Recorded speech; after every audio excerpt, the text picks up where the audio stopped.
Welcome.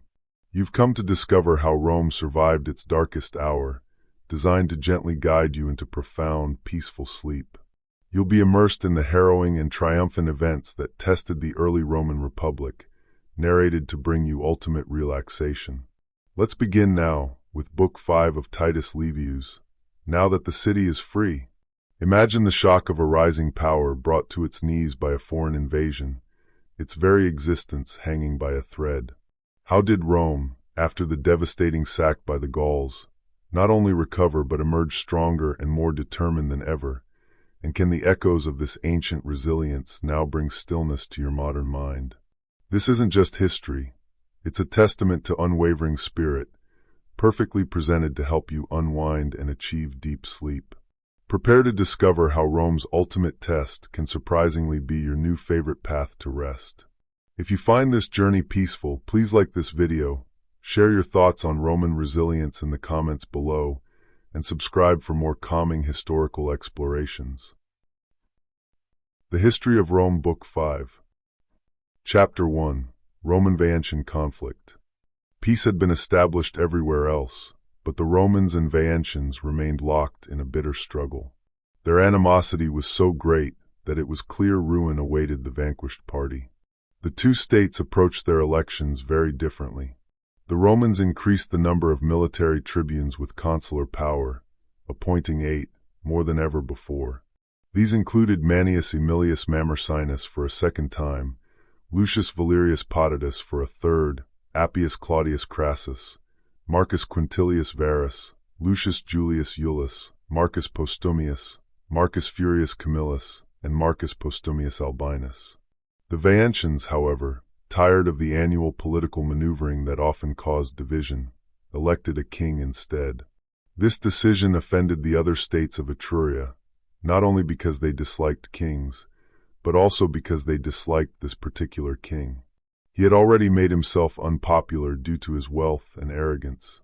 He had violently interrupted some annual games, an omission considered impious, simply because he was angry about being passed over for a priesthood. Another man had been preferred by the votes of the 12 states, and in a fit of pique, the king had abruptly removed the performers, many of whom were his own slaves, in the middle of the ceremony. Consequently, the Etruscan nation, known for its devotion to religious observances and its excellence in conducting them, decreed that aid would be refused to the Veientians as long as they were subject to a king. However, this decree was suppressed in Veii out of fear of the king, who would have seen anyone who mentioned it as a leader of sedition, not merely the bearer of a rumor. Though reports reaching Rome indicated a temporary calm in Etruria, the Romans were aware that the Etruscan decree was being debated in all their assemblies. They therefore fortified their position strategically to ensure security on both sides. Some defenses faced Veii to guard against sorties, while others looked toward Etruria to deter any potential auxiliaries. When the Roman generals realized a blockade offered more hope than an assault, they began constructing winter huts, a novel concept for Roman soldiers. Their determination was to continue the war by wintering there. News of this reached Rome, igniting the tribunes of the people, who had long lacked a pretext for agitation. They rushed to the assembly, stirring the emotions of the common citizens. They declared that this was the real reason for the soldiers' new pay, and that they had suspected such a gift from the enemy was tainted with poison. They claimed the liberty of the commons had been sold, and that their youth, removed forever and exiled from the city and the republic, were now forced to endure winter's hardships without returning home or attending to their private affairs. What, they asked, could be the reason for this unending service? Undoubtedly, it was to prevent anything being done for their own interests by the presence of these young men, who represent the entire strength of the commons. They argued that the Roman soldiers were harassed and worked much more severely than the Veientians. The Veientians spent the winter beneath their own roofs, defending their city with strong walls and natural defenses, while the Roman soldier continued beneath the covering of skins, overwhelmed with snow and frost, never laying aside his arms, even during winter, a time of respite from all wars by land and sea. They asserted that neither kings, nor those tyrannical consuls before the tribunician office, nor the stern authority of the dictator, nor the overbearing decemvirs, ever imposed such slavery as unremitting military service. They accused the military tribunes of now exercising this degree of regal power over the Roman commons. What, they exclaimed, would these men have done as consuls or dictators, who have exhibited such an implacable and menacing proconsular office? But all this happens justly. Among 8 military tribunes, there is no room even for one plebeian. Formerly, the patricians filled 3 places with the utmost difficulty. Now they march 8 deep to take possession of various offices. Not even in such a crowd is any plebeian included, who, if he did no other good, might remind his colleagues that the army consisted of freemen and fellow citizens, not slaves. These men ought to be brought back during winter at least to their homes and roofs, to see their parents, children, and wives at some point in the year, to exercise the rights of freedom, and to take part in electing magistrates. As they made these and similar declarations, they found an equally formidable opponent in Appius Claudius. He had been left behind by his colleagues specifically to counter the tribune's turbulence. Claudius was a man who, even from his youth, had been trained in contests with the plebeians. Years before, as mentioned, he had advocated dissolving the tribunician power through the protests of their colleagues. Claudius, endowed with natural ability and refined by experience, delivered the following address. Romans, if there was ever reason to doubt whether the tribunes of the people have ever incited sedition for your sake or their own, I am certain that this year that doubt must have vanished. I rejoice that an end has come to such a long-standing mistake, and I congratulate you, and through you the Republic, that this delusion has been dispelled during a time of prosperity. Can anyone truly doubt that the tribunes of the commons were never so displeased and provoked by any wrongs done to you, if such ever occurred, as by the generosity of the patricians to the commons, when pay was established for those serving in the army? What else do you suppose they feared then, or wished to disrupt now, except the unity between the orders, which they believe contributes most to the dissolution of the tribunician power?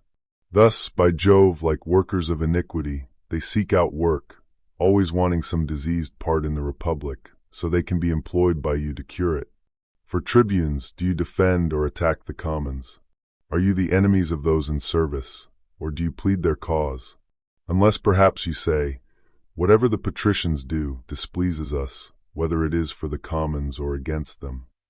Just as masters forbid their slaves from dealing with others, and deem it right that they should refrain from all commerce, whether for kindness or unkindness, so too do you interdict us, the patricians, from all intercourse with the people. You fear that by our courtesy and generosity we might win their regard, and they become tractable and obedient to our direction. If you possessed any feeling, I say not of fellow citizens, but of human beings, how much more ought you to favor and, as far as you lay, promote the kindly demeanor of the patricians and the tractability of the commons. If such concord were once permanent, who would not venture to claim that this empire would soon become supreme among neighboring states? I shall hereafter explain how not only expedient, but even necessary, has been this plan of my colleagues to not withdraw the army from Veii until the business is completed. For the present, I wish to speak about the condition of the soldiers.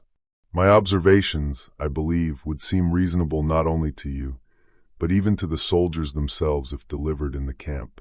On this subject, if nothing came to my own mind to say, I would certainly be satisfied with what is suggested by the arguments of my adversaries. They lately said that pay should not be given to soldiers because it had never been given. How then can they now be displeased that additional labor should be imposed proportionally on those to whom additional profit has been given? In no case is there labor without emolument, nor emolument generally without the expense of labor. Toil and pleasure, though most unlike in nature, are linked by a kind of natural connection. Formerly, the soldier found it a hardship to give his labor to the commonwealth at his own expense. Yet he was glad to till his own ground for part of the year, to acquire the means to support himself and his family at home and in war.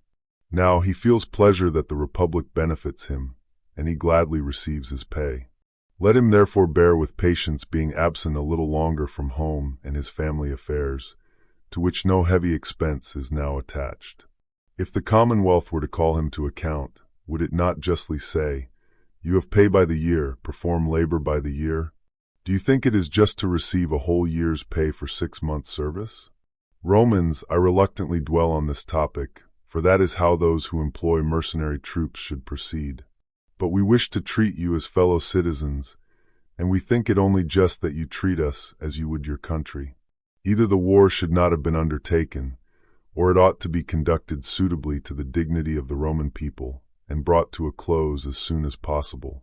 But it will be concluded if we press on the besieged, if we do not retire until we have fulfilled our hopes by the capture of Veii. Indeed, if there were no other motive, the very discredit of the thing should compel our perseverance. In former times, all Greece besieged a city for 10 years for the sake of one woman. How far from their homes? How many lands, how many seas away? We grumble at enduring a siege of a year's duration within 20 miles of us, almost within sight of our own city. Is it because, I suppose, the cause of the war is trifling, or because there is insufficient just resentment to stimulate our perseverance? 7 times they have rebelled. In peace, they never acted faithfully. They have laid waste to our lands 1,000 times. They forced the Fighting nations to revolt against us. They put our colonists there to death. Contrary to the law of nations, they instigated the impious murder of our ambassadors. They wished to incite all Etruria against us, and are busy at it this very day, and they scarcely refrained from violating our ambassadors when demanding restitution. With such people, ought war to be conducted in a remiss and dilatory manner? If such just resentment has no influence on us, will not, I entreat you, the following considerations influence you? Their city has been enclosed with immense works, by which the enemy is confined within their walls. They have not tilled their land, and what was previously tilled has been laid waste in the war. If we withdraw our army, who can doubt that they will invade our territory, not only from a desire of revenge, but also from the necessity of plundering from the property of others, since they have lost their own? By such measures, then, we do not put off the war but admit it within our own frontiers. What shall I say of what truly interests the soldiers, for whose interests these worthy tribunes of the commons are now suddenly so anxious to provide, after having tried to take their pay from them? How does it stand? They have formed a rampart and a trench, both works of great labor, over such a vast extent of ground. They erected forts, a few at first, then many more as the army grew. They have raised defenses not only toward the city, but also toward Etruria, against any succors that might come from there. What need I mention towers, Veii, and testudines, and the other apparatus used in attacking towns? When so much labor has been expended, and they have now at last reached the end of the work, do you think all these preparations should be abandoned so that next summer the same course of toil may have to be undergone again in forming them anew? How much less trouble to maintain the works already done, to press on and persevere, and to get rid of our task? For certainly, the matter is of short duration if conducted with a uniform course of exertions, and we do not expedite the attainment of our hopes by these intermissions and interruptions. I am now speaking of labor and loss of time. What? Do these frequent meetings in Etruria, concerning sending aid to Veii, allow us to disregard the danger we face by procrastinating the war? As matters stand now, they are incensed, they dislike them, they refuse to send any. As far as they are concerned, we are at liberty to take Veii. Who can promise that their temper will be the same hereafter if the war is suspended? If you allow any relaxation, more respectable and frequent embassies will go. What now displeases the Etrurians, the establishment of a king at Veii, may, after an interval, be done away with, either by the joint determination of the state to regain the goodwill of the Etrurians, or by a voluntary act of the king, unwilling for his reign to hinder the welfare of his countrymen. See how many detrimental circumstances follow that line of conduct. The loss of works formed with such great labor, the threatening devastation of our frontiers, an Etruscan war instead of a Veientian one. These tribunes are your measures, much the same, in truth, as if a person should render a disease tedious, and perhaps incurable, for the sake of present meat or drink, in a patient who, by resolutely allowing himself to be treated, might soon recover his health. If, by Jove, it were of no consequence for the current war, it would certainly be of the utmost importance to military discipline. Our soldiers should be accustomed not only to enjoy victory, but also, if matters proceed more slowly than anticipated, to endure the tediousness and await the outcome of their hopes, however delayed. If the war isn't finished in the summer, they should wait for winter, and not, like summer birds, seek shelter and retreat at the very beginning of autumn. I ask you, the eagerness and pleasure of hunting drives men into snow and frost, over mountains and through woods. Shall we not employ that same patience for the exigencies of war, which even sport and pleasure can elicit? Are we to suppose that our soldiers' bodies are so effeminate, their minds so feeble, that they cannot endure one winter in a camp and be absent from home? That, like those who wage a naval war, by taking advantage of the weather and observing the season, they can endure neither heat nor cold? They would surely blush if anyone accused them of these things. They would maintain that both their minds and bodies possessed manly endurance, and that they were capable of conducting war equally well in winter and in summer. They would declare that they had not entrusted the tribunes with the patronage of indolence and sloth, and that they remembered their ancestors created this very power neither in the shade nor beneath their roofs. Such sentiments are worthy of the valor of your soldiers, worthy of the Roman name. We must not consider merely Veii, nor this immediate war, but seek a reputation for future wars and other states. Do you consider the difference of opinion likely to result from this matter as trivial? Which I ask our neighboring states to believe, that the Roman people are such that if anyone can sustain their first, very brief assault, they have nothing more to fear? Or should the terror of our name be such that neither the tediousness of a distant siege, nor the inclemency of winter, can dislodge a Roman army from a city once invested? That they know no other termination of war than victory, and that they conduct wars with perseverance as much as with briskness, which is necessary in every kind of war, but especially in besieging cities. Most of these, impregnable both by their works and by natural situation, time itself overpowers and reduces by famine and thirst. This will reduce Veii, unless the tribunes of the commons provide aid to the enemy, and the Veientians find reinforcements in Rome, which they seek in vain in Etruria. Is there anything that could happen more in accordance with the wishes of the Veientians than for the Roman city, and then the camp, to be filled with sedition, as if by contagion?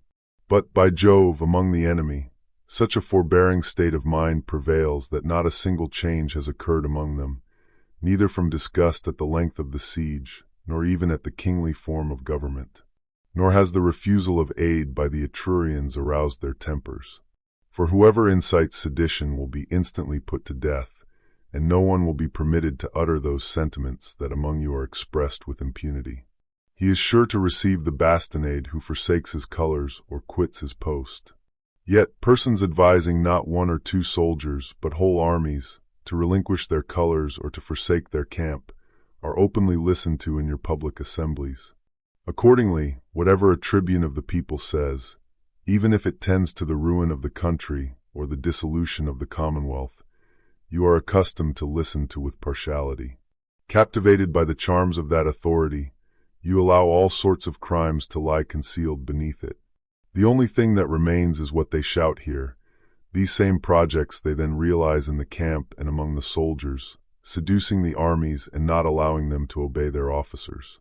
Since that, and that only, is liberty in Rome, to show no deference to the Senate, nor to magistrates, nor laws, nor the usages of ancestors, nor the institutions of our fathers, nor military discipline. Even then, Appius was a match for the tribunes of the people in the popular assemblies.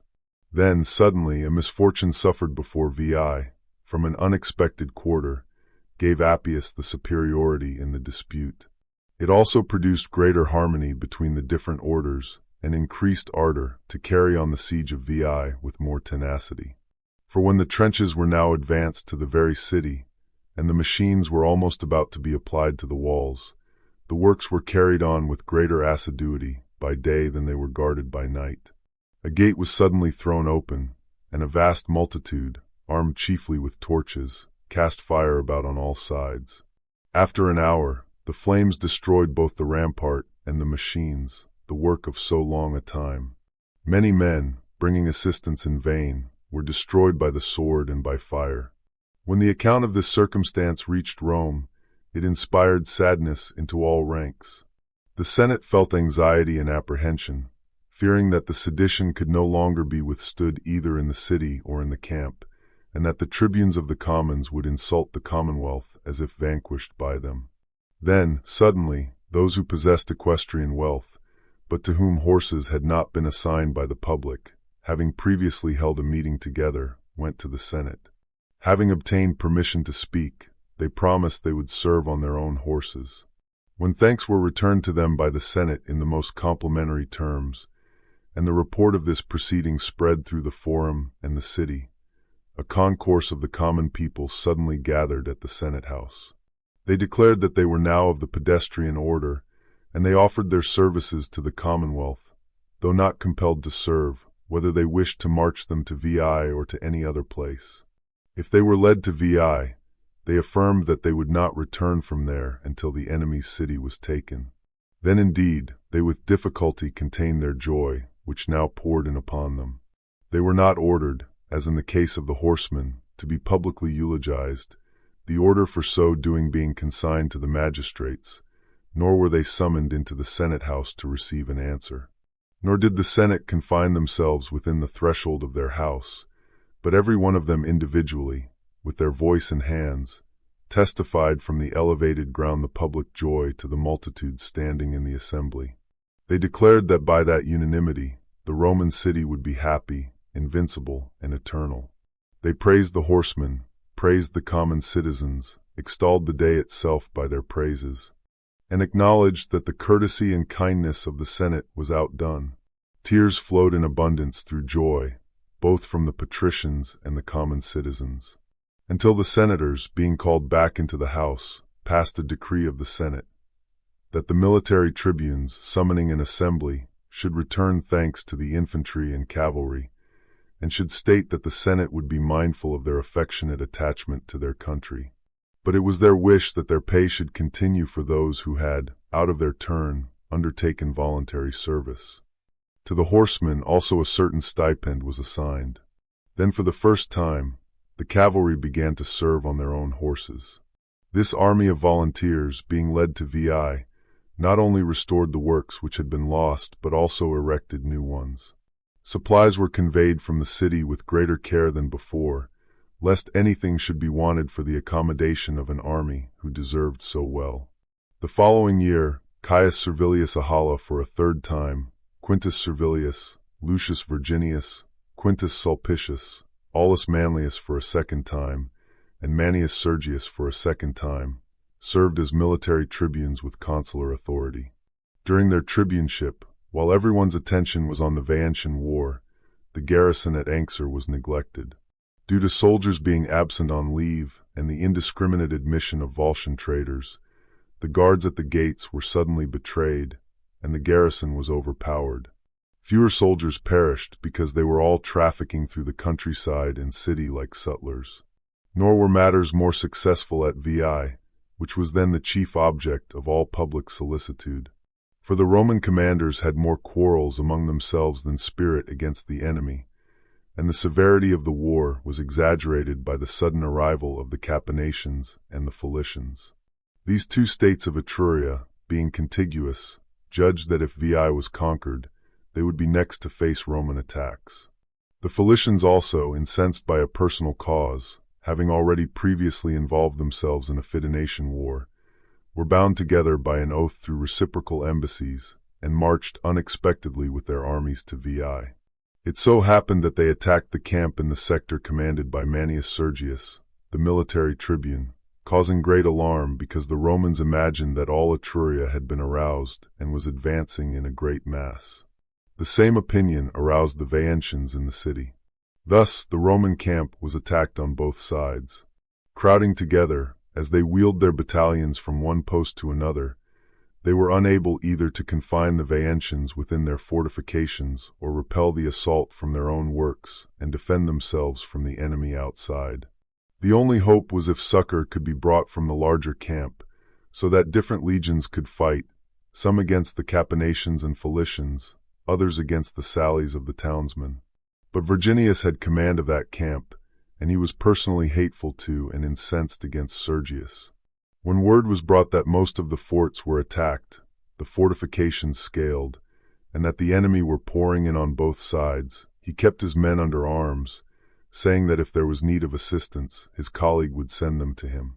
His arrogance was equaled by the obstinacy of the other, who, so he might not appear to have sought any aid from an adversary, preferred being defeated by an enemy to conquering through a fellow citizen. His men were for a long time cut down between both. At length, abandoning their works, a very small number made their way to the principal camp.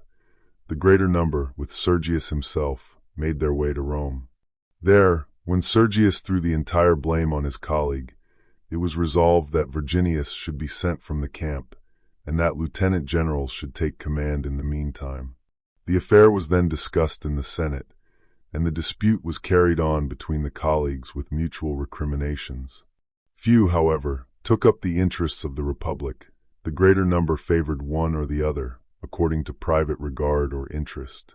The principal senators were of the opinion that whether such an ignominious defeat had been sustained through the misconduct or misfortune of the commanders, the regular time of the elections should not be waited for, but that new military tribunes should be created immediately, who should enter into office on the calends of October.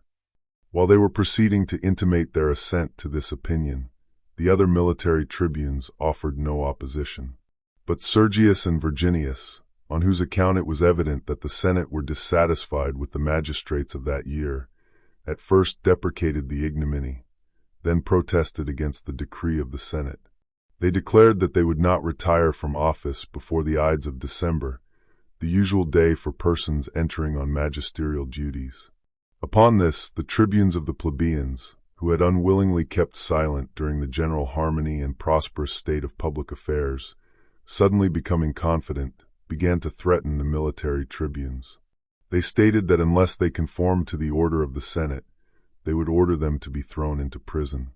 Then Caius Servilius Ahala, a military tribune, observed, "With respect to you, tribunes of the commons, and your threats, I would with pleasure put it to the test how there is not more authority in the latter than spirit in yourselves. But it is impious to strive against the authority of the Senate. Therefore, cease to seek amid our quarrels for an opportunity of doing mischief. And my colleagues will either do what the Senate thinks fit, or if they shall persist with too much pertinacity, I will immediately nominate a dictator, who will oblige them to retire from office." When this speech was approved with general consent, and the patricians rejoiced that without the terrors of the tribunician office, another and a superior power had been discovered to coerce the magistrates, overcome by the universal consent, they held the elections of military tribunes, who were to commence their office on the calends of October, and before that day they retired from office. During the military tribuneship of Lucius Valerius Potitus for the 4th time, Marcus Furius Camillus for the 2nd time, Manius Aemilius Mamercinus for a 3rd time, Gnaeus Cornelius Cassus for a 2nd time, Ciso Fabius Ambustus, and Lucius Julius Iulus, much business transpired at home and abroad. A complex war was waged simultaneously at Veii, Capena, and Falerii, and against the Volscians to recover Anxur. At the same time, difficulties arose from the levy and the collection of taxes. There was also contention over the appointment of plebeian tribunes, and 2 trials of former consular officials caused considerable commotion. First, the tribunes of the soldiers ensured the levy was held. Not only were juniors enlisted, but seniors were also compelled to serve as a garrison for the city. As the number of soldiers increased, so did the need for pay, which was collected through a tax. Those remaining at home contributed unwillingly, as those guarding the city also had to perform military service for the Commonwealth. The tribunes of the commons, through their seditious speeches, made these already burdensome matters seem more exasperating. They asserted that pay was established for soldiers with the aim of exhausting one half of the commons through military service and the other half through taxes. They claimed a single war was being prolonged for a third year on purpose, so they might have a longer time to wage it. They protested that armies had been raised in one levy for 4 different wars, and that even boys and old men were dragged from home. They lamented that neither summer nor winter now made any difference, so there would never be any respite for the unfortunate commons, who were now even made to pay a tax. After they returned home, their bodies wasted by hardship, wounds, and eventually by age, finding their properties neglected due to the owner's absence, they had to pay a tax out of their impaired fortunes and refund to the state, in a manifold proportion, the military pay which had been, as it were, received on interest. Between the levy and the tax, and with their minds occupied by more important concerns, the number of plebeian tribunes could not be filled at the elections. An attempt was then made to elect patricians into the vacant places. When this failed, it was still managed, for the purpose of weakening the Tribonian law, that Caius Licerius and Marcus Acucius, no doubt through the influence of the patricians, should be admitted as tribunes of the commons. Chance so directed it that this year Gnaeus Trebonius was tribune of the commons. He considered it his duty, as a debt to his name and family, to champion the Tribonian law. He cried aloud that a point which some patricians had aimed at, though baffled in their first attempt, had yet been carried by the military tribunes. The Tribonian law had been subverted, and tribunes of the commons had been elected not by the suffrages of the people, but by the mandate of the patricians. The situation had now come to this: either patricians or their dependents were to be tribunes of the commons. The devoting laws were taken away, the tribunician power wrested from them. He alleged this was effected by some artifice of the patricians, by the villainy and treachery of his colleagues. While not only the patricians, but also the tribunes of the commons became objects of public resentment, both those who were elected and those who had elected them, then 3 of the college, Publius Curiatius, Marcus Metilius, and Marcus Minucius, alarmed for their own interests, launched an attack on Sergius and Virginius, military tribunes of the previous year. They shifted the resentment of the commons and public odium from themselves onto these 2 by appointing a day for their trial. They observed that those persons by whom the levy, the tribute, the long service, and the distant seat of the war was felt as a grievance, those who lamented the calamity sustained at Veii, such as had their houses in mourning through the loss of children, brothers, relatives, and kinsmen, now through their means had the right and power of avenging the public and private sorrow on the 2 guilty causes. They asserted that the sources of all their sufferings were centered in Sergius and Virginius. Nor did the prosecutor advance that charge more satisfactorily than the accused acknowledged it, who, both guilty, threw the blame from one to the other, Virginius charging Sergius with running away, Sergius charging Virginius with treachery. The folly of whose conduct was so incredible that it is much more probable that the affair had been contrived by concert and by the common artifice of the patricians. They continued, by them also an opportunity was formerly given to the Veientians to burn the works for the sake of protracting the war. And now the army was betrayed, and the Roman camp delivered up to the Philicians. Everything was done so that the young men should grow old before Veii, and that the tribunes should not be able to consult the people either regarding the lands or the other interests of the commons, and to give weight to their measures by a numerous attendance of citizens, and to make head against the conspiracy of the patricians. They argued that a previous judgment had been already passed on the accused both by the Senate and the Roman people and by their own colleagues. For by a decree of the Senate they had been removed from the administration of affairs, and when they refused to resign their office they had been forced into it by their colleagues, and the Roman people had elected tribunes, who were to enter on their office not on the Ides of December, the usual day, but instantly on the calends of October, because the Republic could no longer subsist, these persons remaining in office. And yet, they exclaimed, these individuals, overwhelmed and already condemned by so many decisions against them, presented themselves for trial before the people. They thought that they were done with the matter, and had suffered sufficient punishment, because they were reduced to the state of private citizens 2 months sooner than ordinary. They did not consider that the power of doing mischief any longer was then taken from them, that punishment was not inflicted, for the official power of their colleagues also had been taken from them, who certainly had committed no fault. They urged the Roman citizens should resume those sentiments which they had when the recent disaster was sustained, when they beheld the army flying in consternation, covered with wounds, and in dismay pouring into the gates, accusing not fortune nor any of the gods, but these their commanders. They were certain that there was not a man present in the assembly who did not execute and detest the persons, families, and fortunes of Lucius Virginius and Manius Sergius. It was by no means consistent that now, when it was lawful and their duty, they should not exert their power against persons on whom they had severally imprecated the vengeance of the gods. The gods themselves never laid hands on the guilty. It was enough if they armed the injured with the means of taking revenge. Urged on by these discourses, the commons condemned the accused to a fine of 10,000 asses in weight. Sergius vainly blamed fortune and the common chance of war, while Virginius pleaded that he might not be more unfortunate at home than he had been in the field. The resentment of the people, being turned against them, obliterated the memory of the tribune's assumption of power and the fraud committed against the Tribonian law. The victorious tribunes, so that the people might reap an immediate benefit from the trial, published a form of an agrarian law and prevented the tax from being contributed. This created a need to pay for such a great number of troops, and the military enterprises were conducted successfully in such a manner that in none of the wars did they reach the consummation of their hope. At Veii, the lost camp was recovered and strengthened with forts and a garrison. Here Emilius and Caeso Fabius, military tribunes, commanded. None of the enemies were found outside the walls by Marcus Furius in the Faliscan territory and Gnaeus Cornelius in the Capenatian district.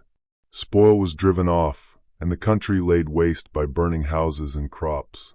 The towns were neither assaulted nor besieged. But among the Volscians, their territory being depopulated, Anxur, which was situated on an eminence, was assaulted, but to no purpose. When force was ineffectual, they began to surround it with a rampart and a trench. The province of the Volscians had fallen to Valerius Potitus. In this state of military affairs, an internal disturbance broke out with greater violence than the wars proceeded with. When the tribunes made it impossible to collect the tax, and the payment to the generals was not remitted, the soldiers became impatient for their pay. The camp, too, was well nigh being involved in the contagion of the sedition in the city. Amid this resentment of the commons against the patricians, though the tribunes asserted that now was the time for establishing liberty and transferring the sovereign dignity from the Sergi and Virginii to plebeians, men of fortitude and energy, still they proceeded no further than the election of one of the commons, Publius Licinius Calvus, as military tribune with consular power, for the purpose of establishing their right by precedent. The others elected were patricians: Publius Manius, Lucius Titinius, Publius Maelius, Lucius Furius Metellinus, Lucius Publius Volscus. The commons themselves were surprised at having gained so important a point, and not merely he who had been elected, being a person who had filled no post of honor before, being only a senator of long standing, and now weighed down with years. Nor does it sufficiently appear why he was elected first, and in preference to anyone else, to taste the sweets of the new dignity. Some think that he was raised to such a high dignity through the influence of his brother, Gnaeus Cornelius, who had been military tribune in the preceding year, and had given triple pay to the cavalry. Others say that he himself had delivered a seasonable address, equally acceptable to the patricians and commons, concerning the harmony of the several orders of the state. The tribunes of the commons, exulting in this victory at the election, relaxed in their opposition regarding the tax, a matter which greatly impeded the progress of public business. It was paid in with submission and sent to the army. In the country of the Volscians, Anxur was soon retaken, its guarding having been neglected during a festival day. This year was remarkable for a cold and snowy winter, so that the roads were impassable and the Tiber not navigable. The price of provisions remained unchanged due to the abundance previously stored. Because Publius Licinius obtained his office without any rioting, to the greater joy of the commons than annoyance of the patricians, and also administered it well, a rapturous desire to elect plebeians at the next election took possession of them. Of the patricians, Marcus Veturius alone obtained a place. Almost all the centuries appointed the other plebeian candidates as military tribunes with consular authority. Marcus Pomponius, Caius Duilius, Valero Publilius, Gnaeus Genutius, Lucius Attilius. The severe winter, whether from the ill temperature of the air arising from the abrupt transition to the contrary state, or from whatever other cause, was followed by an unhealthy summer, destructive to all species of animals. When neither the cause nor termination of this intractable pestilence could be discovered, the Sibylline books were consulted according to a decree of the Senate. The duumvirs for the direction of religious matters then, for the first time, introduced the lectisternium into the city of Rome. For 8 days, they implored the favor of Apollo and Latona, Diana and Hercules, Mercury and Neptune, with 3 couches laid out with the greatest magnificence then possible. The same solemn rite was observed also by private individuals, with doors lying open throughout the entire city, and everything laid out in common. It is said that all passers-by, both known and unknown indiscriminately, were invited to lodgings, and that conversation was adopted between persons at variance with complaisance and kindness, and that they refrained from disputes and quarrels. Their chains were also taken off those who were in confinement during those days. It was later felt a scruple to imprison those to whom the gods had brought such aid. In the meantime, the alarm multiplied at Veii, with 3 wars converging in one place. For as the Capanations and Philicians had suddenly come with succor to the Veientians, they had to fight against 3 armies on different sides, in the same manner as formerly, through the whole extent of their works. The recollection of the sentence passed on Sergius and Virginius aided them above everything else. Accordingly, some forces being led around in a short time from the principal camp, where some delay had been made on the former occasion, attacked the Capanations on their rear, while they were engaged in front against the Roman rampart. The fight commencing in this quarter struck terror into the Philicians also, and a sally from the camp, opportunely made, put them to flight, thrown into disorder as they now were. The victors, having then pursued them in their retreat, made great slaughter among them. Soon after, those who had been devastating the territory of Capena, having met them as if by chance, entirely cut off the survivors of the fight as they were straggling through the country. Many of the Veientians, in their retreat to the city, were slain before the gates, while through fear lest the Romans should force in along with them, they excluded the hindmost of their men by closing the gates. These were the events of that year. The election of military tribunes was approaching, a matter of more intense concern for the patricians than the war itself. They feared that supreme authority was not only shared with the common people, but was almost entirely lost to them. Therefore, the most distinguished individuals, by concerted effort, prepared to stand as candidates. They believed the people would be ashamed to overlook them. Yet the patricians themselves, acting as if they were all candidates, tried every possible means to win over not only men but also the gods. They raised religious objections about the elections held in the 2 preceding years. In the first year, an intolerably severe winter had set in, like a divine omen. In the next year, there were not omens but actual events, a pestilence inflicted on both city and country through the manifest resentment of the gods.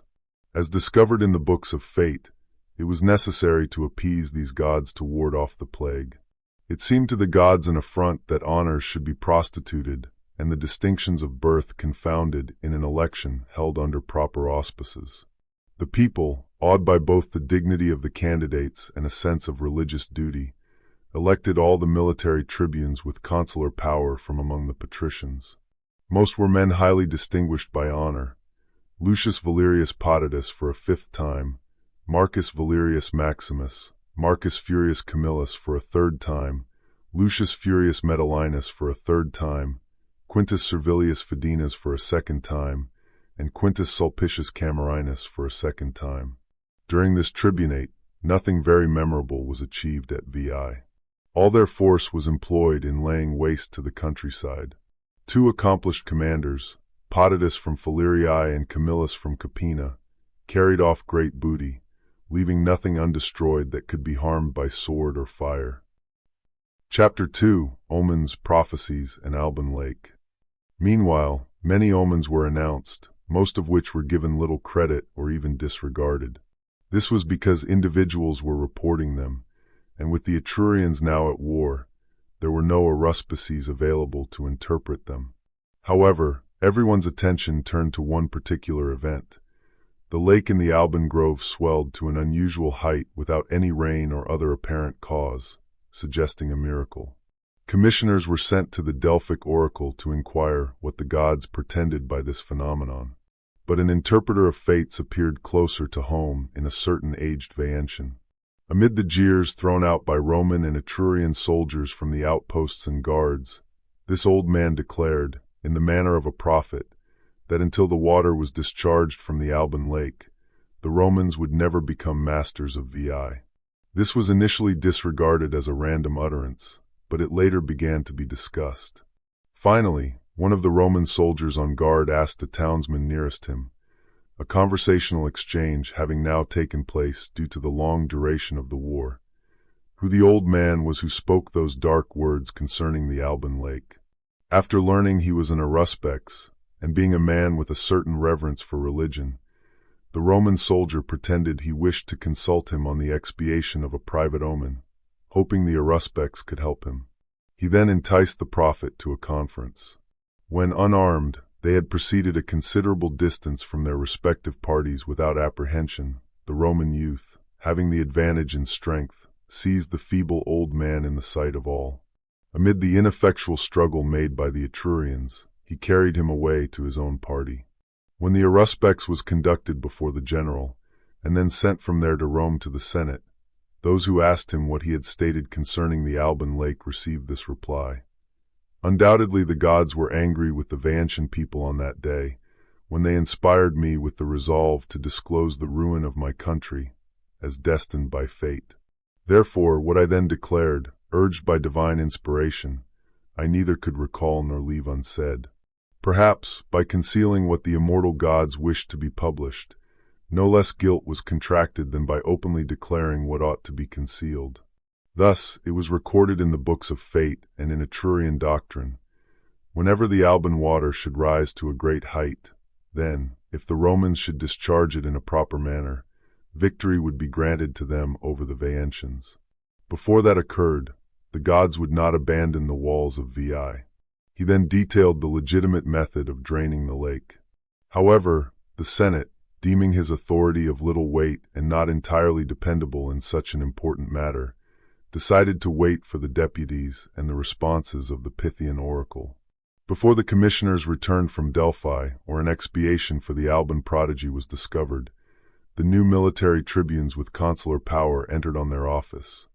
Lucius Julius Iulus, Lucius Furius Metellinus for the 4th time, Lucius Sergius Fidenas, Aulus Postumius Regilensis, Publius Cornelius Melugинensis, and Aulus Manlius. This year, a new enemy, the Tarquinians, emerged.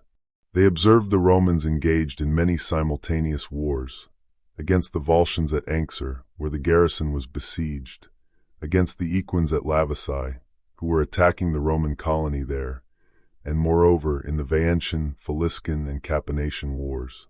Additionally, matters were not tranquil within the city walls due to dissensions between the patricians and the common people. Concluding that these troubles presented an opportunity for attack, the Tarquinians sent their light-armed cohorts to commit depredations on Roman territory.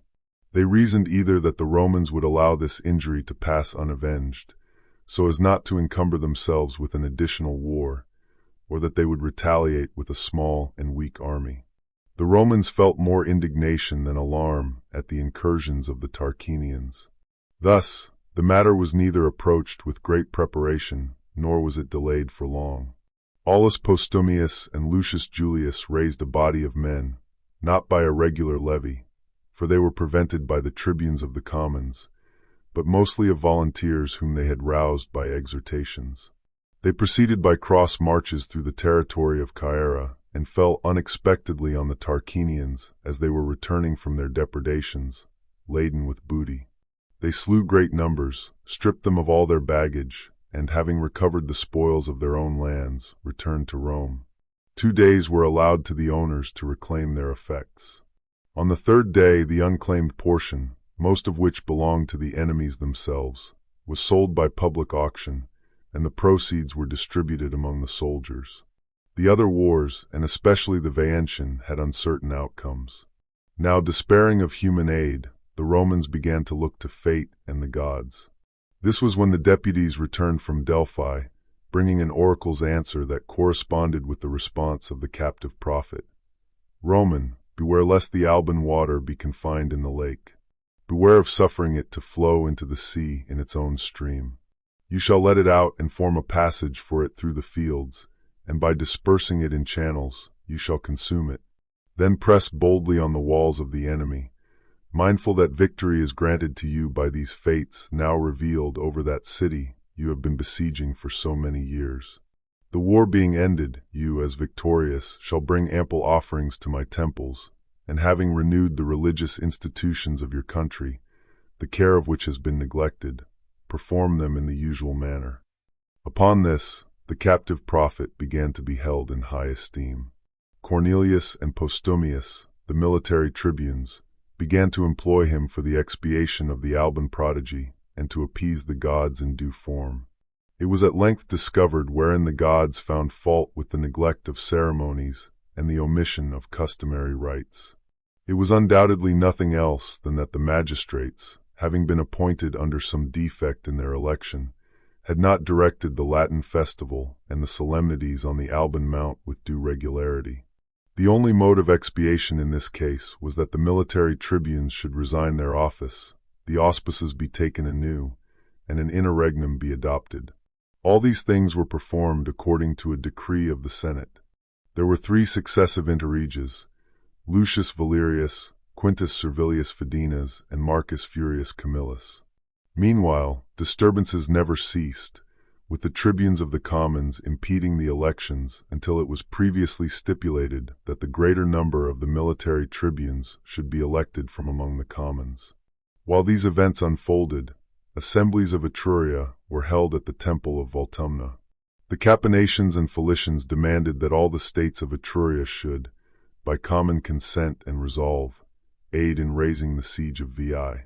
The answer given was that on a former occasion they had refused that to the Veientians, because they had no right to demand aid from those from whom they had not solicited advice on such an important matter, that for the present their own condition, instead of themselves, denied it to them, especially in that part of Etruria, that a strange nation, the Gauls, had become new neighbors, with whom they neither had a sufficiently secure peace nor a certainty of war. To the blood, however, and the name and the present dangers of their kinsmen, this mark of respect was paid, that if any of their youth were disposed to go to that war, they would not prevent them. Hence, a report spread at Rome that a great number of enemies had arrived, and consequently, the internal dissensions began to subside, as is usual, through alarm for the general safety. Without opposition from the patricians, the prerogative tribe elected Publius Licinius Calvus as military tribune without his seeking the office. He was a man of proven moderation in his former tribunate, but was now of extreme old age. It was observed that all were re-elected in regular succession from the college of the same year: Lucius Titinius, Publius Manius, Publius Maelius, Gnaeus Genutius, and Lucius Attilius. Before these were proclaimed, the tribes being summoned in the ordinary course, Publius Licinius Calvus, with permission of the interrex, spoke as follows: Romans, I perceive that from the recollection of our administration, you are seeking an omen of concord, a thing most important at the present time for the ensuing year. If you re-elect the same colleagues, improved also by experience, in me you no longer behold the same person, but the shadow and name of Publius Licinius now left. The powers of my body have decayed, my senses of sight and hearing have grown dull, my memory falters, the vigor of my mind is blunted. "Behold here a youth," he said, holding his son, "the representation and image of him whom you formerly made a military tribune, the first from among the commons. This youth, formed under my own discipline, I present and dedicate to the commonwealth as a substitute for myself. And I beseech you, Romans, that the honor readily offered by yourselves to me, you would grant to his suit and to my prayers added on his behalf." The favor was granted to the request of the father, and his son, Publius Licinius, was declared military tribune with consular power along with those whom I have mentioned above. Titinius and Genutius, military tribunes, proceeded against the Philicians and Capanations. While conducting the war with more courage than skill, they fell into an ambush. Genutius, atoning for his temerity by an honorable death, fell among the foremost in front of the standards. Titinius, having collected his men from the great confusion into which they were thrown on a rising ground, restored their order of battle. However, he did not venture to engage the enemy on even ground. More disgrace than loss was sustained, which very nearly proved to be a great calamity. So much alarm was excited not only at Rome, where an exaggerated account of it had reached, but in the camp at Veii as well. There, the soldiers were with difficulty restrained from flight, as a report had spread through the camp that the generals and army had been cut to pieces, and that the victorious Capanations and Philicians and all the youth of Etruria were not far off. At Rome, they credited accounts even more alarming than these, that the camp at Veii was now attacked, and that a part of the enemy was now advancing to the city, prepared for an attack. They crowded to the walls, and supplications of the matrons, which the public panic had called forth from their houses, were offered up in the temples. The gods were petitioned by prayers that they would repel destruction from the houses and temples of the city and from the walls of Rome, and that they would avert that terror to Veii, if the sacred rites had been duly renewed, if the prodigies had been expiated. The games and the Latin festival had now been performed anew. The water from the Alban lake had been discharged upon the fields, and the fates were demanding the ruin of Veii. Accordingly, Marcus Furius Camillus, a general destined for the destruction of that city and the preservation of his country, was nominated dictator. He appointed Publius Cornelius Scipio his master of the horse.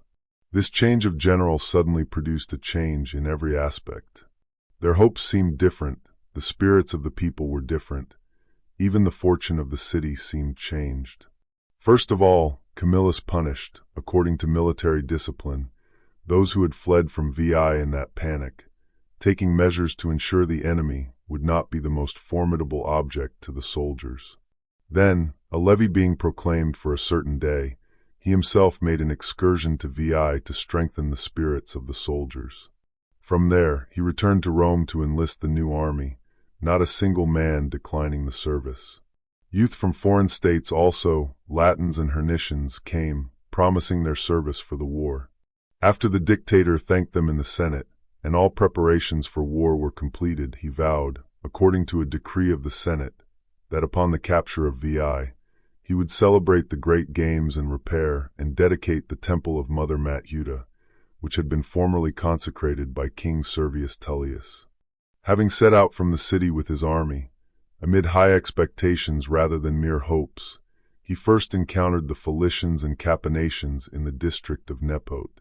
Everything there, managed with consummate prudence and skill, was attended, as usual, with success. He not only routed the enemy in battle, but also stripped them of their camp, obtaining a great quantity of spoil. The principal part of this was handed over to the quaestor. Not much was given to the soldiers. From there, the army marched to Veii, and additional forts were erected close to each other. By issuing a proclamation that no one should fight without orders, the soldiers were taken off from random skirmishes between the wall and rampart and applied to the work. Of all the works, by far the greatest and most laborious was a mine they commenced to carry into the enemy's citadel. To ensure the work was not interrupted, and that continuous labor underground would not exhaust the same individuals, he divided the number of pioneers into 6 companies. 6 hours were allotted for the work in rotation. They did not give up, night or day, until they made a passage into the citadel. Chapter 3. The Fall of Veii and its Aftermath. When the dictator now saw that victory was in his hands, that a most opulent city was on the point of being taken, and that there would be more spoil than had been obtained in all previous wars combined, he sent a letter to the Senate. He wished to avoid incurring either the resentment of the soldiers from a parsimonious division of the plunder or displeasure among the patricians from a prodigal lavishing of it. His letter stated that by the kindness of the immortal gods, his own measures, and the perseverance of the soldiers, Veii would soon be in the power of the Roman people. He then asked what they thought should be done with respect to the spoil. Two opinions divided the Senate.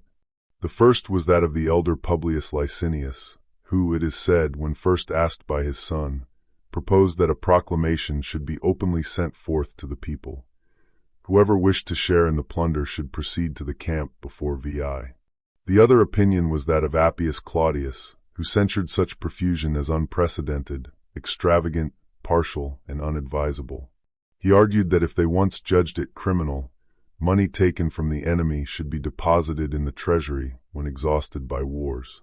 He advised that the soldiers' pay be issued from that money, so that the commons might thereby have to pay less tax.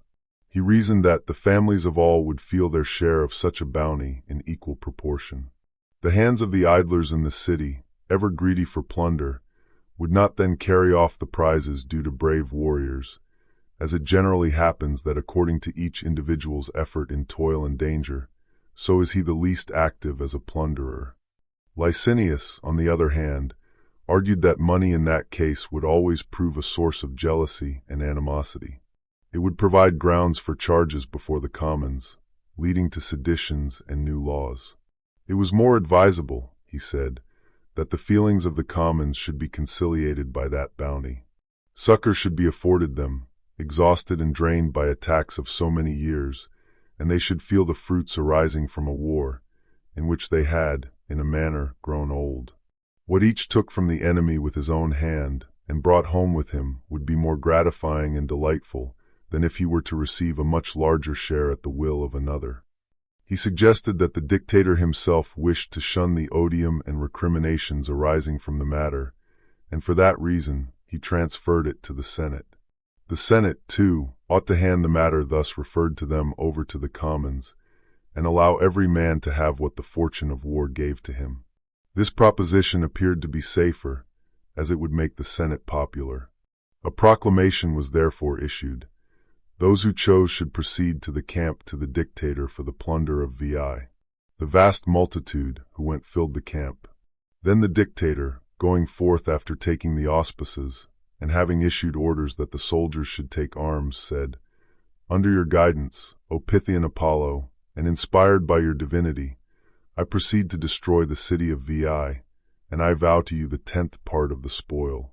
You also, Queen Juno, who inhabit Veii, I beseech that you will accompany us, when victors, into our city, soon to be yours, where a temple worthy of your majesty shall receive you."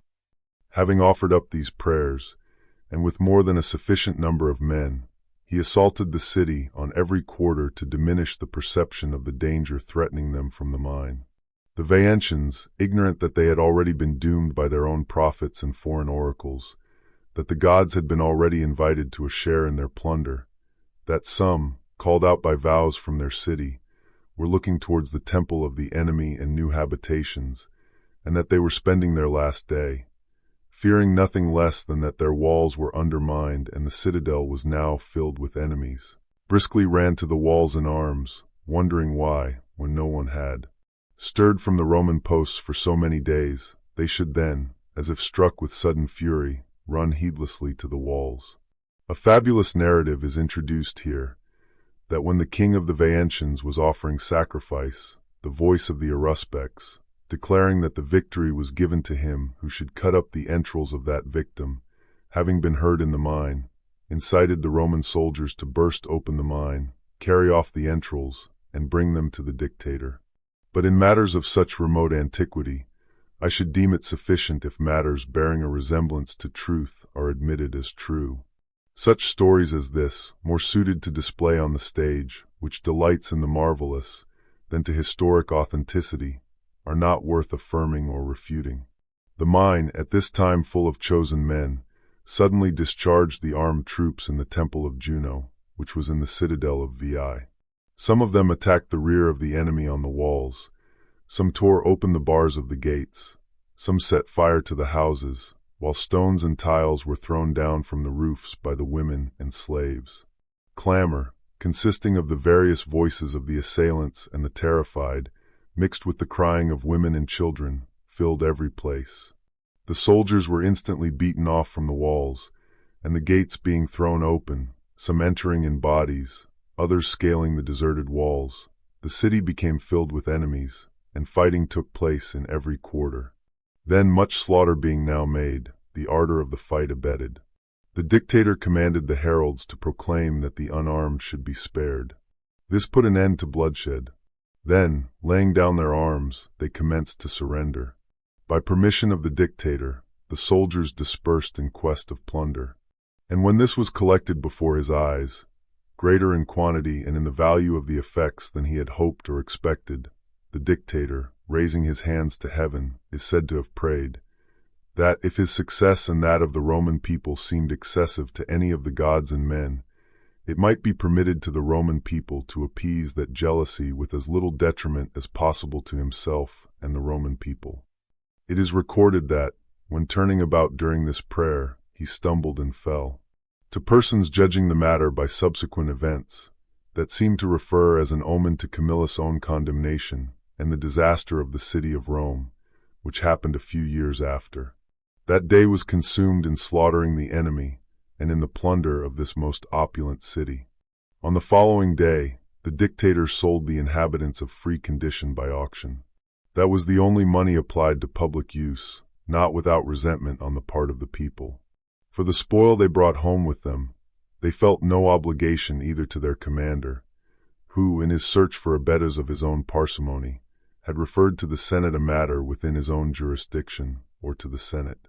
Instead, they felt an obligation to the Licinian family, of which the son had laid the matter before the Senate, and the father had been the proposer of such a popular resolution. When all human wealth had been carried away from Veii, they then began to remove the offerings to their gods and the gods themselves, but more after the manner of worshippers than of plunderers.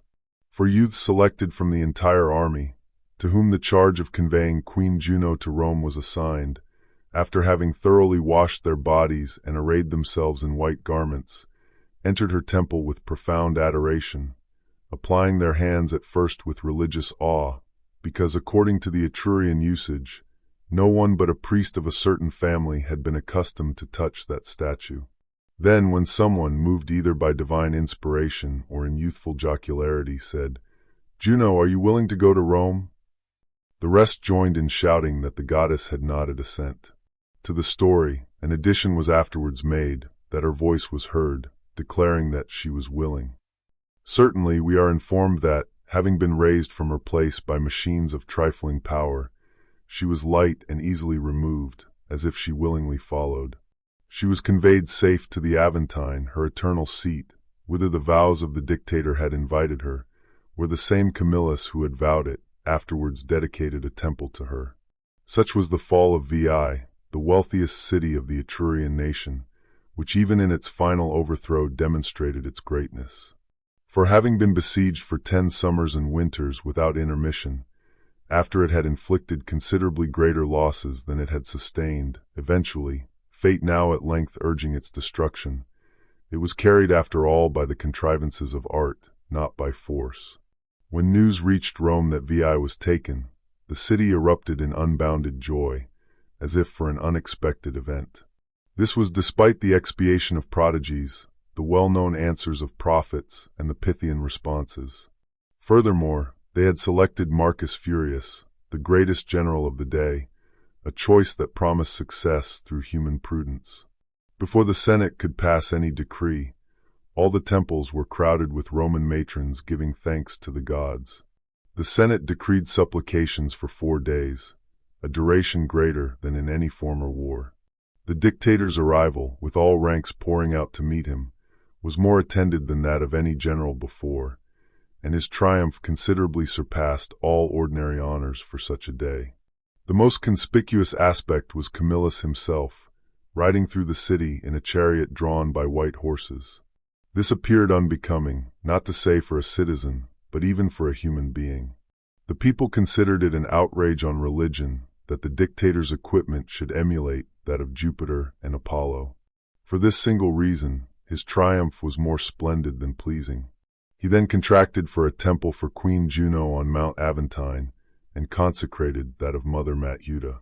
After performing these services to the gods and to mankind, he laid down his dictatorship. They then began to consider the offering to Apollo. When Camillus stated that he had vowed the 10th part of the spoil to him, and the pontiff declared that the people ought to discharge their own obligation, a plan was not readily struck out for ordering the people to refund the spoil, so that the due proportion might be set aside for sacred purposes. At length, they resorted to what seemed the easiest course. Whoever wished to acquit himself and his family of the religious obligation, after making his own estimate of his portion of the plunder, should pay into the treasury the value of the 10th part.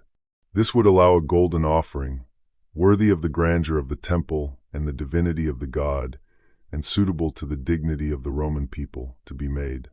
This contribution also tended to alienate the affections of the commons from Camillus.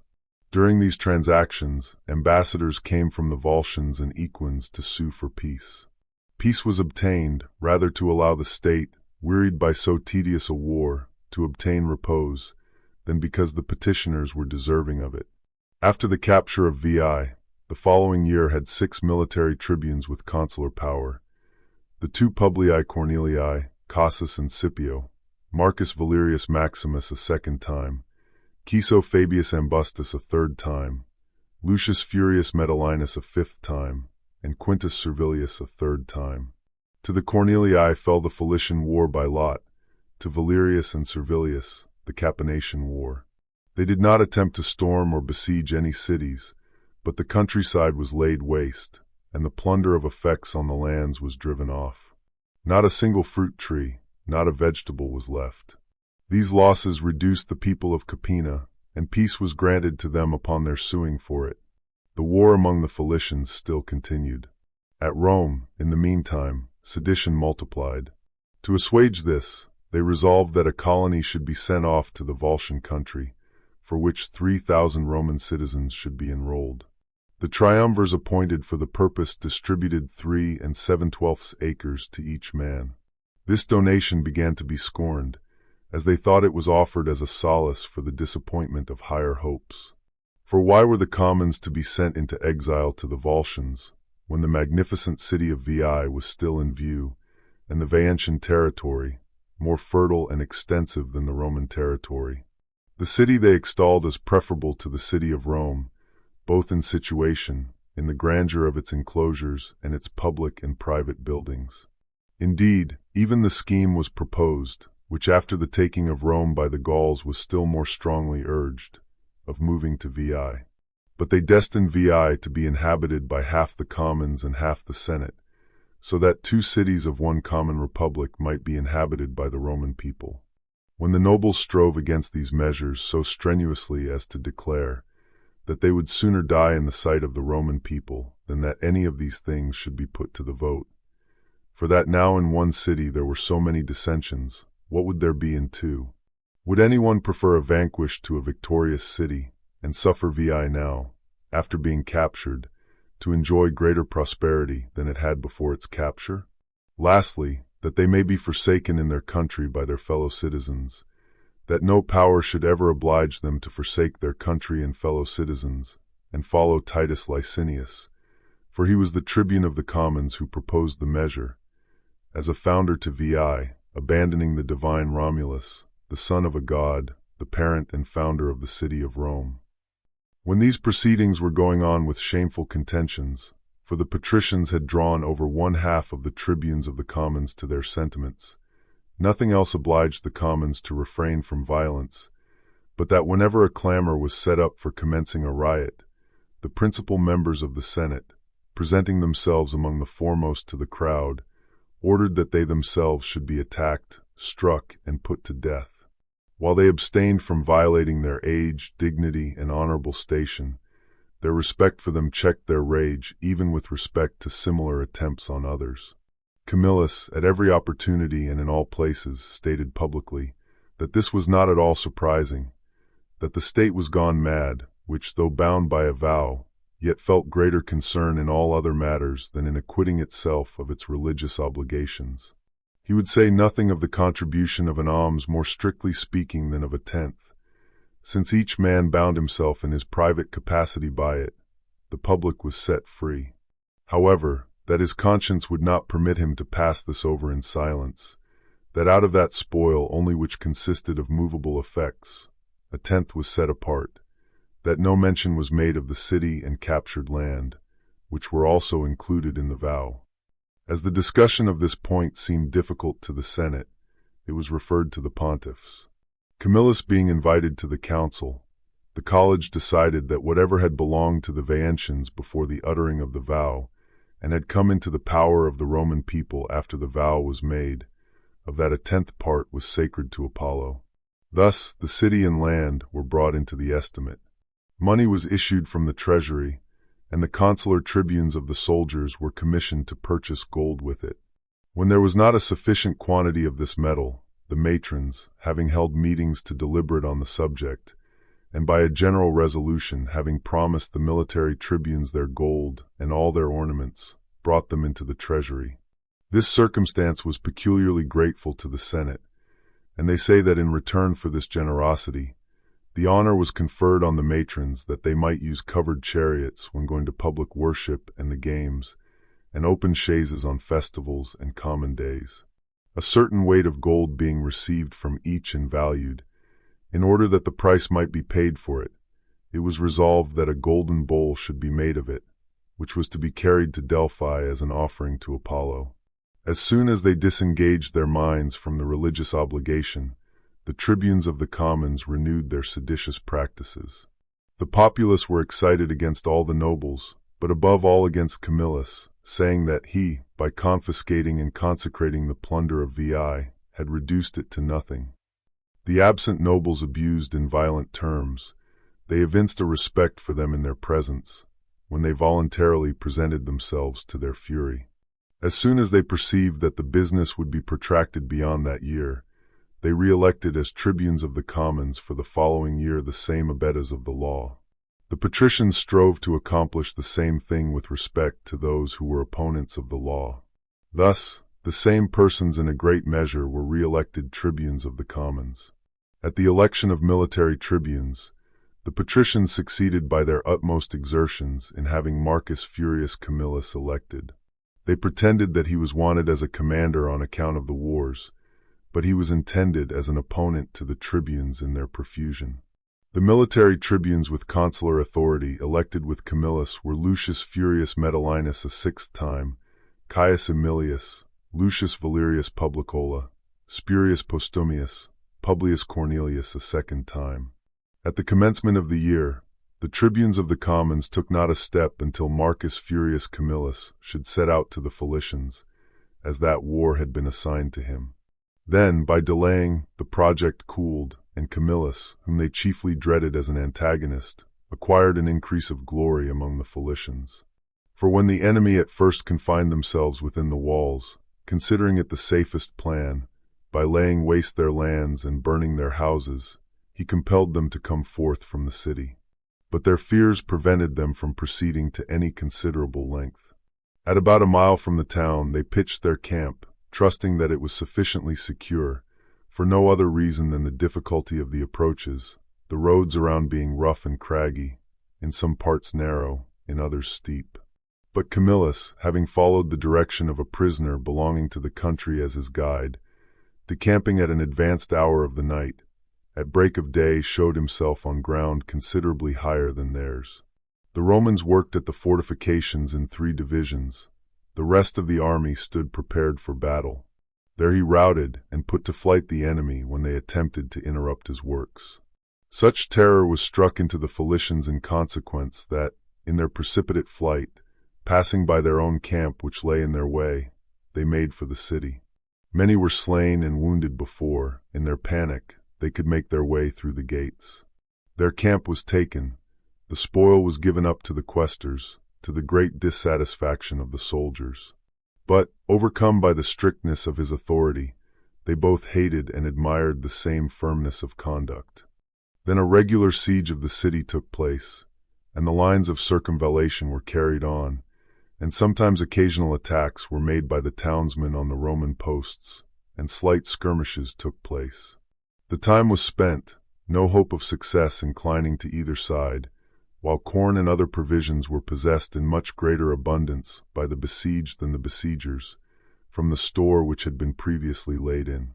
Their toil appeared likely to prove just as tedious as it had at Veii, had not fortune presented to the Roman general at once both an opportunity for displaying his virtuous firmness of mind, already tested in warlike affairs, and a speedy victory. Among the Philicians, it was customary for the same individual to serve as both preceptor and private tutor for their children. As is still common in Greece, several youths were entrusted to one man's care. The person who excelled in knowledge naturally instructed the children of the leading citizens. During peacetime, he had made it a habit to take the boys outside the city for play and exercise. This custom continued even during the war. Leading them away from the city gate, sometimes on shorter, sometimes on longer excursions, he advanced farther than usual. When an opportunity arose, by varying their games and conversation, he led them past the enemy's guards, directly to the Roman camp, and into Camillus's tent. There, to this atrocious act, he added an even more outrageous statement, that he had delivered Falerii into the hands of the Romans by putting into their power these children, whose parents are there at the head of affairs. Upon hearing this, Camillus declared, "Wicked as you are, you have come with your villainous offering to neither a people nor a commander like yourself. Between us and the Philicians, there exists no societal compact formed by human agreement. But between us both there does exist, and ever will exist, that which nature has implanted. There are laws of war as well as peace, and we have learned to wage them justly, no less than bravely. We bear arms not against that age which is spared even when towns are taken, but against men who are themselves armed, and who, unprovoked by us, attacked the Roman camp at Veii. You have surpassed them, as far as they lay within you, by an unprecedented act of villainy. I shall conquer them, as I did Veii, by Roman virtues, by bravery, labor, and by arms." Then, stripping the tutor naked and tying his hands behind his back, Camillus delivered him to the boys to be brought back to Falerii. He supplied them with rods to scourge the traitor and drive him into the city. At this spectacle, a crowd assembled, and afterwards the Senate, convened by the magistrates, witnessed an extraordinary change in sentiment. The entire state earnestly demanded peace from those who, only recently, fueled by hatred and anger, almost preferred the fate of the Veientians to the peace of the Capanations. The Roman faith and the justice of their commander were praised in the Forum and the Senate House. By universal consent, ambassadors set out to Camillus's camp, and from there, with his permission, to Rome, to the Senate, to surrender Falerii. Introduced before the Senate, they are recorded as having spoken thus: "Conscript fathers, overcome by you and your commander through a victory at which neither God nor man can feel displeasure, we surrender ourselves to you. We believe we shall live more happily under your rule than under our own law, a state of affairs more glorious for a conqueror. In the outcome of this war, two salutary examples have been shown to mankind. You preferred faith in war to immediate victory. We, moved by your good faith, have voluntarily yielded the victory to you. We are under your sovereignty. Send men to receive our arms, our hostages, our city with its gates thrown open. You shall never have cause to regret our fidelity, nor we your dominion." Thanks were returned to Camillus by both the enemy and his own countrymen. Money was demanded from the Philicians to pay the soldiers for that year, relieving the Roman people from the tribute. Peace granted, the army returned to Rome. When Camillus returned home, his glory was far more substantial than when white horses had drawn him through the city. He had vanquished the enemy through justice and good faith. The Senate did not conceal their respect for him, but immediately set about fulfilling his vow. Lucius Valerius, Lucius Sergius, and Aulus Manlius were sent in a warship as ambassadors to carry a golden bowl to Delphi as an offering to Apollo. They were intercepted by pirates of the Liprenses, not far from the Sicilian Strait, and taken to Lipara. It was the custom of that state to divide all acquired booty, essentially through public piracy. That year, Timesitheus held the office of chief magistrate, a man more akin to the Romans than his own countrymen. He, reverencing the name of the ambassadors, the offering, the god to whom it was sent, and the cause of the offering, also impressed the multitude, who almost always resemble their ruler, with a sense of religious justice. After hosting the ambassadors at a public entertainment, he escorted them with a fleet of ships to Delphi, and from there brought them back safely to Rome. By a decree of the Senate, a league of hospitality was formed with him, and presents were conferred upon him by the state.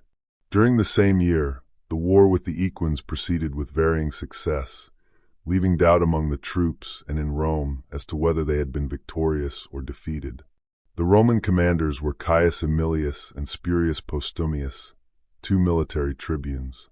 Initially, they acted in conjunction. After routing the enemy in the field, it was agreed that Aemilius would occupy Verrugo with a certain force, and Postumius would devastate the countryside. There, as Postumius proceeded somewhat negligently, and with his troops irregularly formed, he was attacked by the Equins. A sudden alarm drove him to the nearest hill, and the panic spread from there to Verrugo, affecting the other detachment of the army. After Postumius withdrew his men to safety, he summoned an assembly and rebuked them for their fright and flight, for having been beaten by a cowardly enemy. The entire army shouted aloud that they deserved to hear all this, admitting the disgrace they had incurred.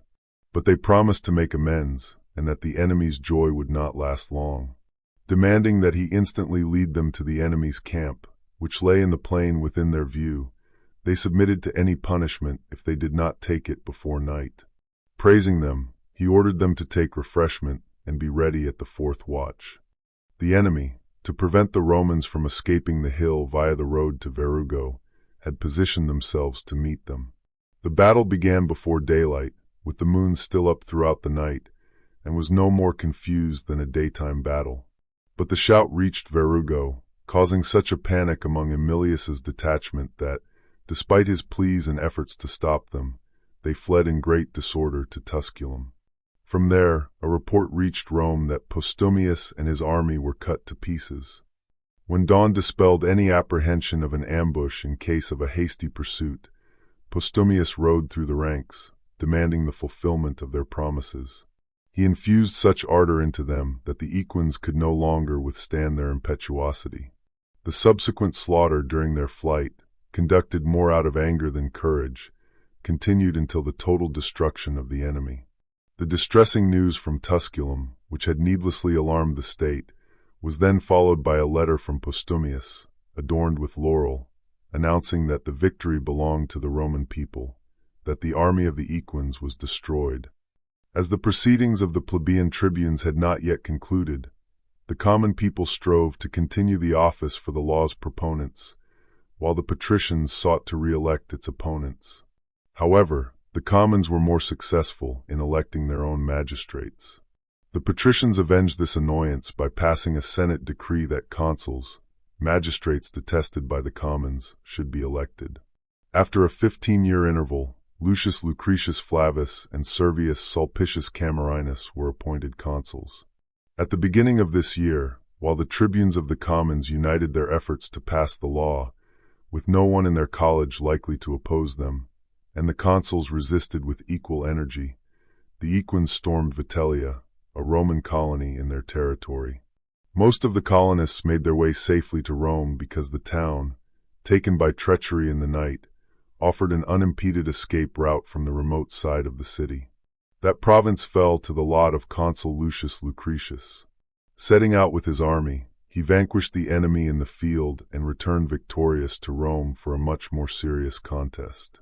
A day of trial had been appointed for Aulus Virginius and Quintus Pomponius, plebeian tribunes of the 2 preceding years.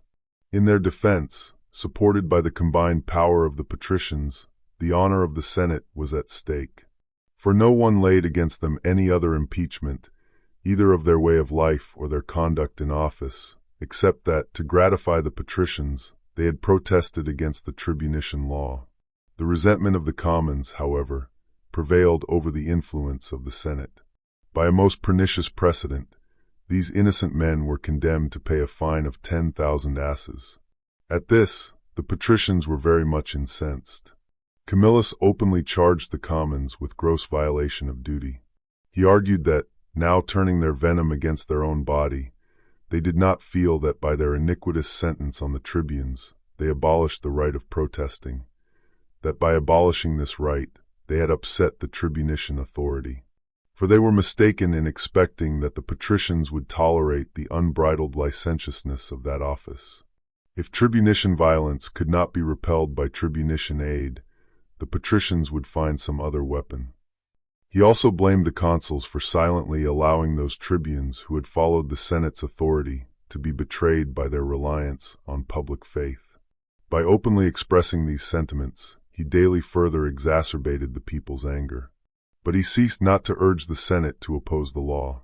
He insisted that, when the day for proposing the law arrived, they should go down to the forum with no other feeling than as men who remembered that they had to contend for their altars and homes, and the temples of the gods, and the soil in which they had been born.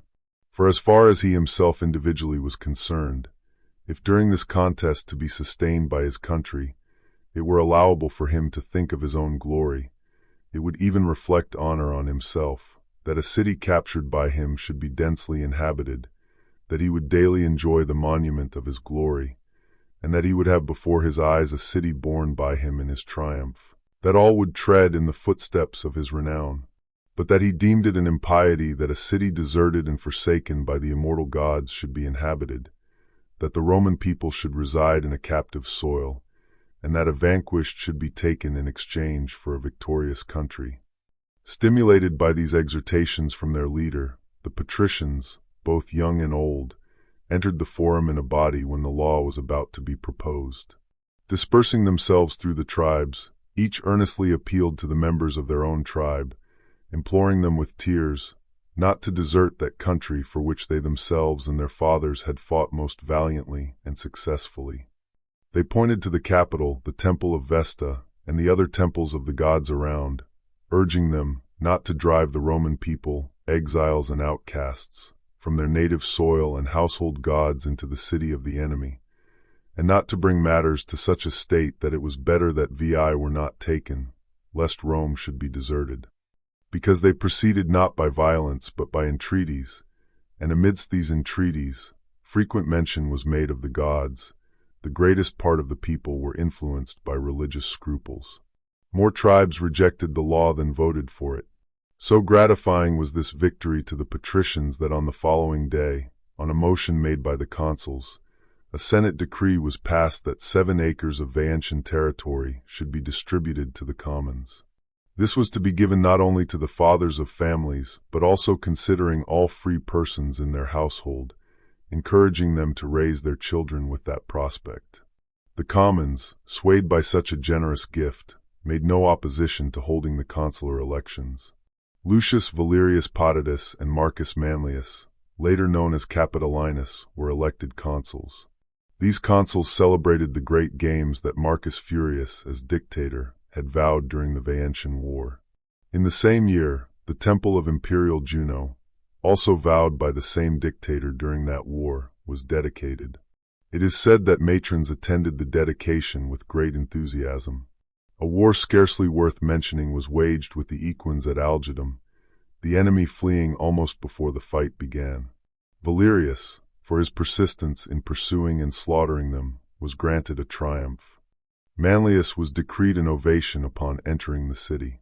That same year, a new war erupted with the Volsinians. However, an army could not be led there due to a famine and pestilence in Roman territories, caused by drought and excessive heat. Because of this, the Volsinians, joining with the Salpinians, grew arrogant and made an unprovoked incursion into Roman territory. War was then declared against both states. Caius Julius died during his censorship. Marcus Cornelius was substituted in his place. This act was later considered religiously offensive, as Rome was captured during that very lustrum. Since that time, a censor has never been substituted for one who died in office. With the consuls also afflicted by the illness, it was decided that the auspices should be taken anew during an interregnum. Therefore, in accordance with a Senate decree, the consuls resigned their office. Marcus Furius Camillus was created by Interrex, who then appointed Publius Cornelius Scipio as Interrex. Scipio, in turn, appointed Lucius Valerius Potitus. By him, 6 military tribunes with consular power were appointed.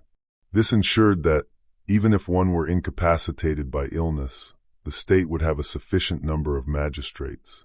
On the calends of July, the following entered office: Lucius Lucretius, Servius Sulpicius, Marcus Aemilius, Lucius Furius Metellinus for a 7th time, Agrippa Furius, and Caius Aemilius for a 2nd time.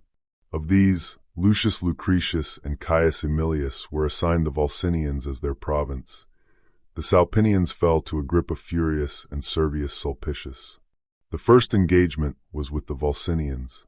This war, significant due to the enemy's numbers, was swiftly concluded. At the first onset, their army was put to flight.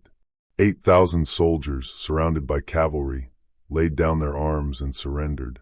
News of this war prevented the Salpinians from risking an engagement. Their troops secured themselves within their towns. The Romans drove spoils in every direction from both Salpinian and Volsinian territory, with no one to repel their aggression. Eventually, a truce for 20 years was granted to the Volsinians, exhausted by the war, on the condition that they make restitution to the Roman people and furnish the army's pay for that year. During the same year, Marcus Caedicius, a plebeian, announced to the tribunes that in the new street, where the chapel now stands, above the temple of Vesta, he had heard in the silence of the night a voice louder than human, which ordered the magistrates to be told that the Gauls were approaching.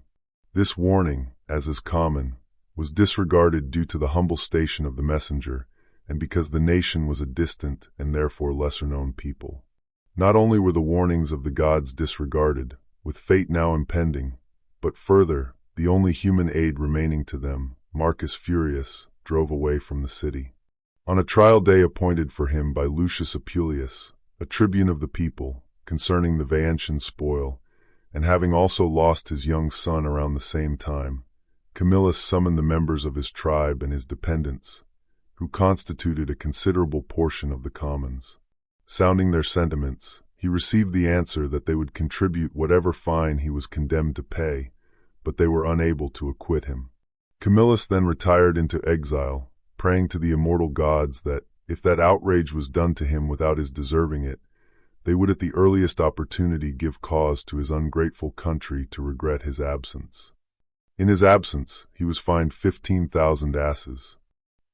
Chapter 4: Gallic Incursions and Roman Disaster. That citizen being driven away, a citizen whose presence, if anything is certain regarding human affairs, would have prevented Rome from being captured, the destined ruin now approached the city.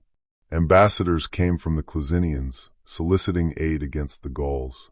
A report circulates that this nation, enticed by the delightful crops and especially the wine, an enjoyment then new to them, crossed the Alps and took possession of lands formerly cultivated by the Etrurians. It is said that Aruns, a native of Clusium, introduced wine into Gaul to lure the nation, out of resentment for his wife having been debauched by Lucumo, a very influential young man whose guardian Aruns himself had been. Vengeance could not be taken unless foreign aid was resorted to. These Aruns supposedly served as a guide when they crossed the Alps and advised them to lay siege to Clusium. I would not deny that the Gauls were brought to Clusium by Aruns or any other native of Clusium, but that those persons who laid siege to Clusium were not they who first crossed the Alps is sufficiently certain. For 200 years before they laid siege to Clusium and captured the city of Rome, the Gauls passed over into Italy. Nor were these the first Etrurians with whom the Gauls fought. Long before that, they frequently fought with those who dwelt between the Apennines and the Alps. Before the Roman Empire, the sway of the Tuscans was much extended by land and by sea. How powerful they were in the upper and lower seas, by which Italy is encompassed like an island, is evidenced by the names of these seas. 1. The Italian nations called the Tuscan Sea, a general appellation for the people. The other, the Adriatic, from Hadria, a colony of Tuscans. The Greeks call these same seas the Tyrrhenian and Adriatic. These people inhabited the country extending to both seas in 12 cities, sending colonies equal in number to the mother cities, first on this side of the Apennines towards the lower sea, then to the other side of the Apennines. They obtained possession of all the districts beyond the Po, even as far as the Alps, except the corner of the Venetians, who dwell around the extreme point of the Adriatic Sea. The Alpine nations also share this origin, especially the Rhaetians, whom their very situation has rendered savage, so as to retain nothing of their original tongue, except the accent, and not even that without corruption. Concerning the passage of the Gauls into Italy, we have heard the following account. In the reign of Tarquinius Priscus at Rome, the supreme government of the Celts, which comprised the third part of Gaul, was in the hands of the Biturigians. They gave a king to the Celtic nation, Ambigatus, a man very much distinguished by his merit, and both his great prosperity in his own concerns and in those of the public. Under his administration, Gaul was so fruitful and so well populated that such a vast population appeared scarcely capable of being restrained by any government. Now advanced in years and anxious to relieve his kingdom of such an oppressive crowd, he declared his intention to send his sister's sons, Bellovesus and Sigovesus, 2 enterprising youths, into whatever settlements the gods should grant them by augury. They were to take with them as great a number of men as they pleased, so that no nation might be able to obstruct their progress. The oracle assigned the Hercynian forest to Sigovesus. To Bellovesus, the gods marked out a much more cheering route into Italy. He led out from the Biturigians, the Arvernians, the Senonians, the Eguans, the Ambarians, the Carnutians, and the Aulurtians, all that was superfluous in their population. Having set out with an immense force of horse and foot, he arrived in the country of the Tricastinians. Next, the Alps blocked their progress. I am not surprised that they seemed impassable, as they had never been climbed by any known path, at least as far as tradition extends, unless we are disposed to believe the stories regarding Hercules. When the height of the mountains held the Gauls penned up, as it were, and they were looking around to discover by what path they might pass into another world between the sky-joining summits, a religious scruple detained them. It had been announced that strangers in search of lands were attacked by the nation of the Salians. These were the Massilians, who had come by sea from Phocea. The Gauls, considering this an omen of their own fortune, assisted them in fortifying the ground they had taken possession of on their first landing, which was covered with spacious woods. They themselves crossed the Alps through the Tyrrhenian and pathless forests. Having defeated the Etrurians not far from the Ticinus, upon hearing that the land in which they had posted themselves was called Insubria, the same name as the Insubras, a canton of the Aedui, they embraced the omen of the place. They built a city there and called it Mediolanum. Some time later, another body, consisting of Cenomanians, followed the tracks of the former under the conduct of Elatovius. They crossed the Alps through the same forest, with the aid of Bellovesus, and settled where the cities of Brixia and Verona now stand. The Libyans then possessed these places. After these came the Salluvians, who established themselves near the ancient canton of the Ligurians called Livy, inhabiting the banks of the Ticinus. Next, the Boians and Lingonians, having made their way over through the Pennine Pass, occupied all the tract between the Po and the Alps. They crossed the Po on rafts and drove out of the country not only the Etrurians, but the Umbrians also. They confined themselves, however, within the Apennines. Then the Senonians, the latest of these emigrants, took possession of the tract extending from the Eutans to the Isis. I find that it was this nation that came to Clusium and then to Rome. Whether alone, or aided by all the nations of the Cisalpine Gauls, is not duly ascertained. The Clusians, terrified by their strange enemy, beholding their great numbers, the forms of the men they had never seen, and the kind of arms they carried, and hearing that Etrurian troops had been frequently defeated by them on both sides of the Po, sent ambassadors to Rome to solicit aid from the Senate. This was despite having no claim on the Roman people in respect of either alliance or friendship, except that they had not defended their relatives, the Veientians, against the Roman people. No direct aid was obtained. Instead, 3 ambassadors were sent, sons of Marcus Fabius Ambustus, to negotiate with the Gauls in the name of the Senate and Roman people. They were to request that the Gauls not attack the allies and friends of the Roman people, from whom they had received no wrong. The ambassadors were to state that the Romans would support their allies even by force of arms if circumstances obliged them, but it seemed better that war itself be kept at bay, if possible, and that the Gauls, a nation strange to them, should be known by peace rather than by arms. The Roman embassy, intended to be mild, was unfortunately entrusted to ambassadors too hot-tempered, resembling Gauls more than Romans. When they delivered their commission to the assembly of the Gauls, this answer was returned: "Though the name of the Romans is new to our ears, we believe them to be brave men, whose aid the Clusians implore in their peril. Since you choose to defend your allies by negotiation rather than by arms, we, for our part, will not reject your pacific terms.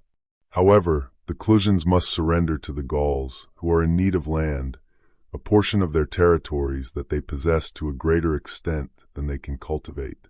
Otherwise, peace cannot be obtained.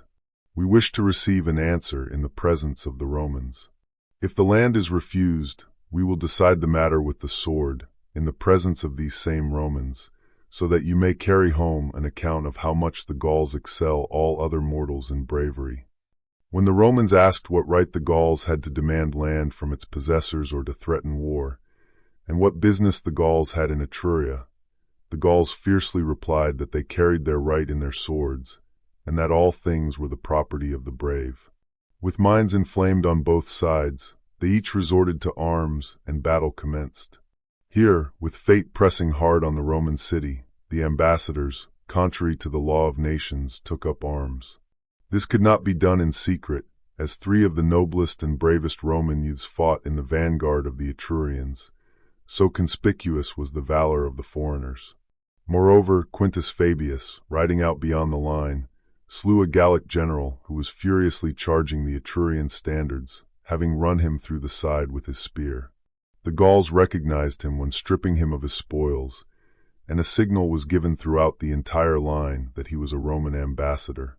Giving up their resentment against the Clusians, they sounded a retreat, threatening the Romans. Some were of the opinion that they should proceed forthwith to Rome. However, the seniors prevailed, deciding that ambassadors should be sent to complain of the injuries done to them and to demand that the Fabii be given up in satisfaction for having violated the law of nations. When the ambassadors stated their case according to instructions, the Senate neither approved of the Fabii's conduct, nor did the barbarians' demands seem unjust. But in the case of men of such high station, party favor prevented them from decreeing what they felt was right. Therefore, lest the blame for any misfortune that might occur in a war with the Gauls should lie with them, they referred the consideration of the Gauls' demands to the people.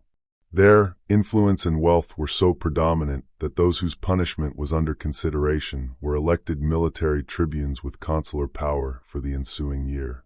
At this proceeding, the Gauls, as was very natural, were enraged. Openly menacing war, they returned to their own party.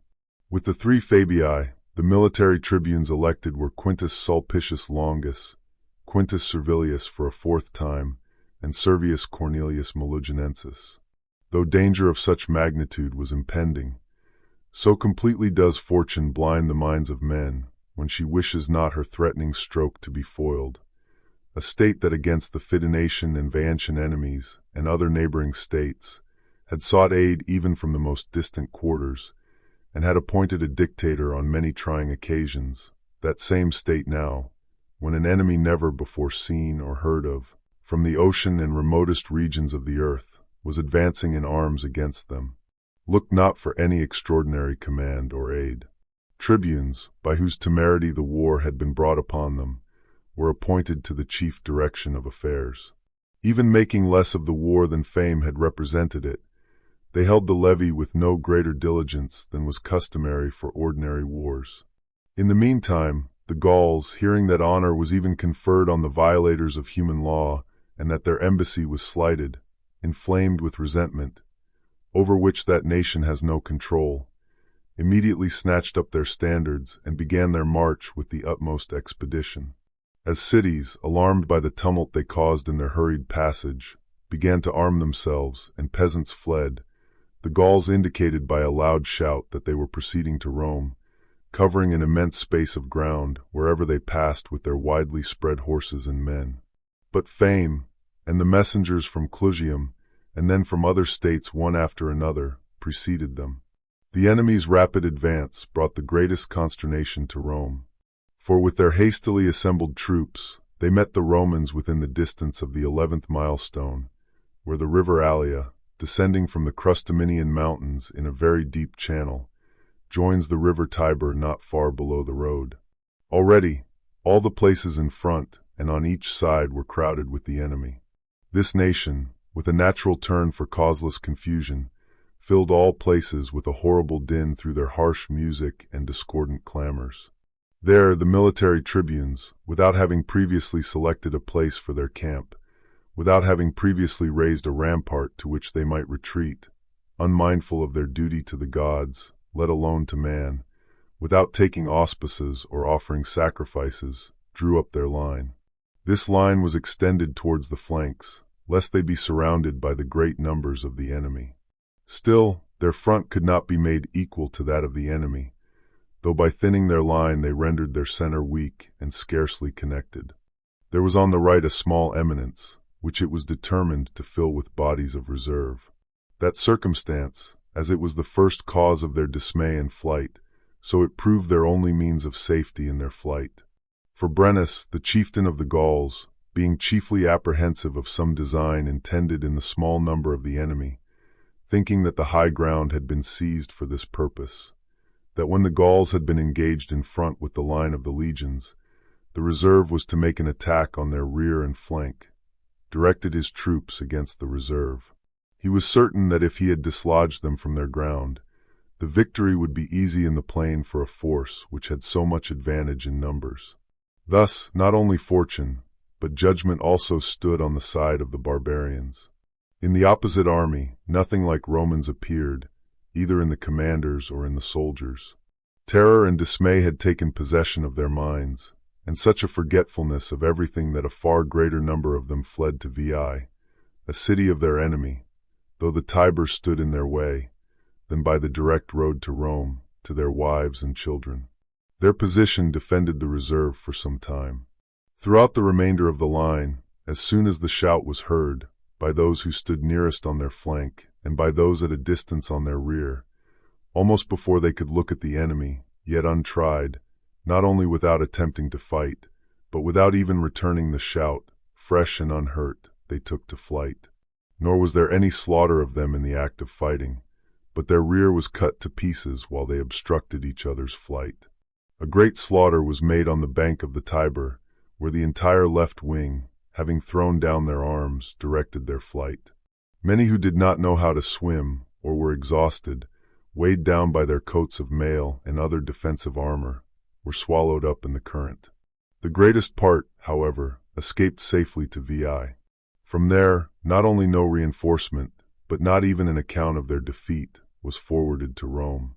Those on the right wing, which had been posted at a distance from the river and rather near the foot of the mountain, all made for Rome and, without even shutting the gates, fled into the citadel.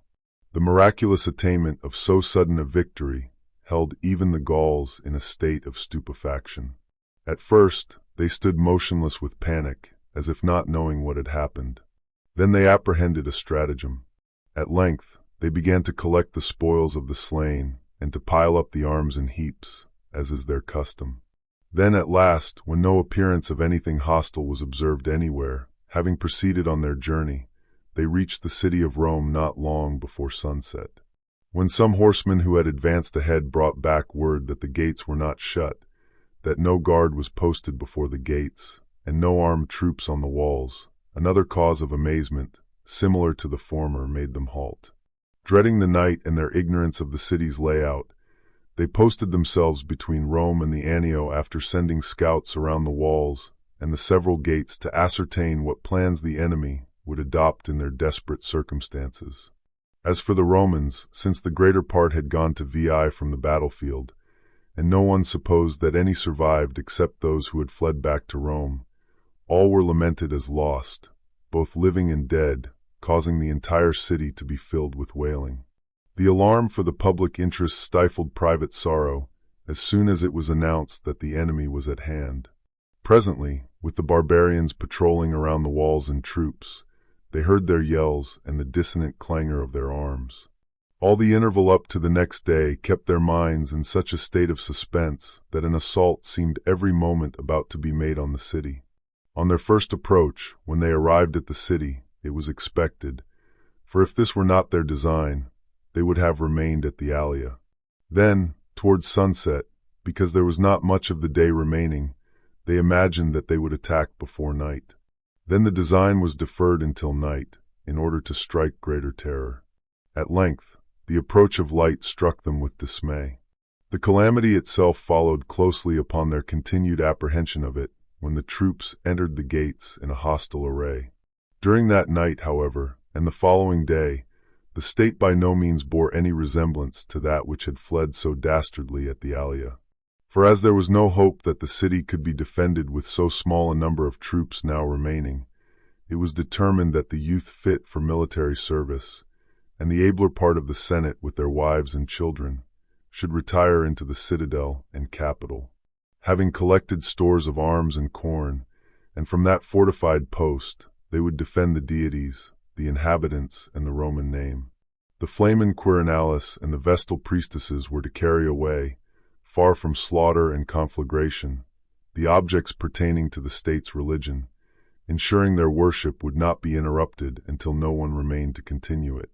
If the citadel and capital, the mansion of the gods, if the Senate, the source of public counsel, if the youth of military age, should survive the impending ruin of the city, the loss would be light of the aged, the crowd left behind in the city, and who were sure to perish under any circumstances. And in order that the plebeian portion of the multitude might bear the thing with greater resignation, the aged men, who had enjoyed triumphs and consulships, openly declared that they would die along with them, and that they would not burden the scanty stores of the armed men with those bodies, with which they were now unable to bear arms or to defend their country. Such was the consolation addressed to each other by the aged, now destined to death. Their exhortations then turned to the band of young men. They were escorted to the capital and citadel, entrusted with the remaining fortune of a city that, for 360 years, had been victorious in all its wars. As those carrying the city's hopes parted with those who chose not to survive its ruin, the scene was truly distressing. The weeping women, running undecidedly between groups, asked their husbands and children what would become of them. It was a picture of human misery. Many escorted their friends into the citadel, neither prevented nor invited. Reducing the number of non-essential persons was advantageous to the besieged, though it conflicted with human kindness. The rest of the crowd, mostly common people whom the small hill could not contain, nor sustain with such scarce provisions, poured out of the city in a continuous stream, heading for the Janiculum. Some dispersed into the countryside, others made for neighboring cities, without leadership or plan, each following their own hopes. Public hope was abandoned. Meanwhile, the Flamen Quirinalis and the Vestal virgins, setting aside their own concerns, deliberated which sacred items to carry and which to leave behind, as they lacked the strength for all. They sought the safest custody. They decided to place some in casks and bury them in the chapel adjoining the Flamen Quirinalis residence, a place now considered sacred. The rest were divided among themselves and carried by the road leading over the Sublician Bridge to the Janiculum. Lucius Albinius, a Roman commoner, was conveying his wife and children in a wagon. He saw the priests and virgins on the ascent, among the crowd unfit for arms, leaving the city. Preserving the distinction between divine and human affairs, he considered it an outrage that the public priests and sacred utensils should travel on foot while his family rode. He commanded his wife and children to alight, placed the virgins and sacred utensils in the vehicle, and carried them to Caere, their intended destination. At Rome, all possible arrangements for the citadel's defense were now made. The aged returned to their homes, awaiting the enemy with minds prepared for death. Those who had held high offices, wishing to die in the insignia of their former station, adorned themselves in magnificent garments worn by those in triumphal processions. They seated themselves in their ivory chairs in the middle of their halls. Some say they dedicated themselves for their country and the citizens of Rome, with Marcus Fabius, the chief pontiff, dictating the sacred words. The Gauls, their anger from battle having subsided overnight, and having never fought a truly contested battle, were not taking the city by storm. Entering the city the next day, free from resentment, through the open Colline gate, they advanced into the Forum. They gazed upon the temples of the gods and the citadel, the only place showing signs of war. Leaving a small guard against attacks from the citadel or capital, they dispersed in quest of plunder. The streets were desolate. Some rushed into the nearest houses, others went to the most distant, believing them untouched and full of spoil.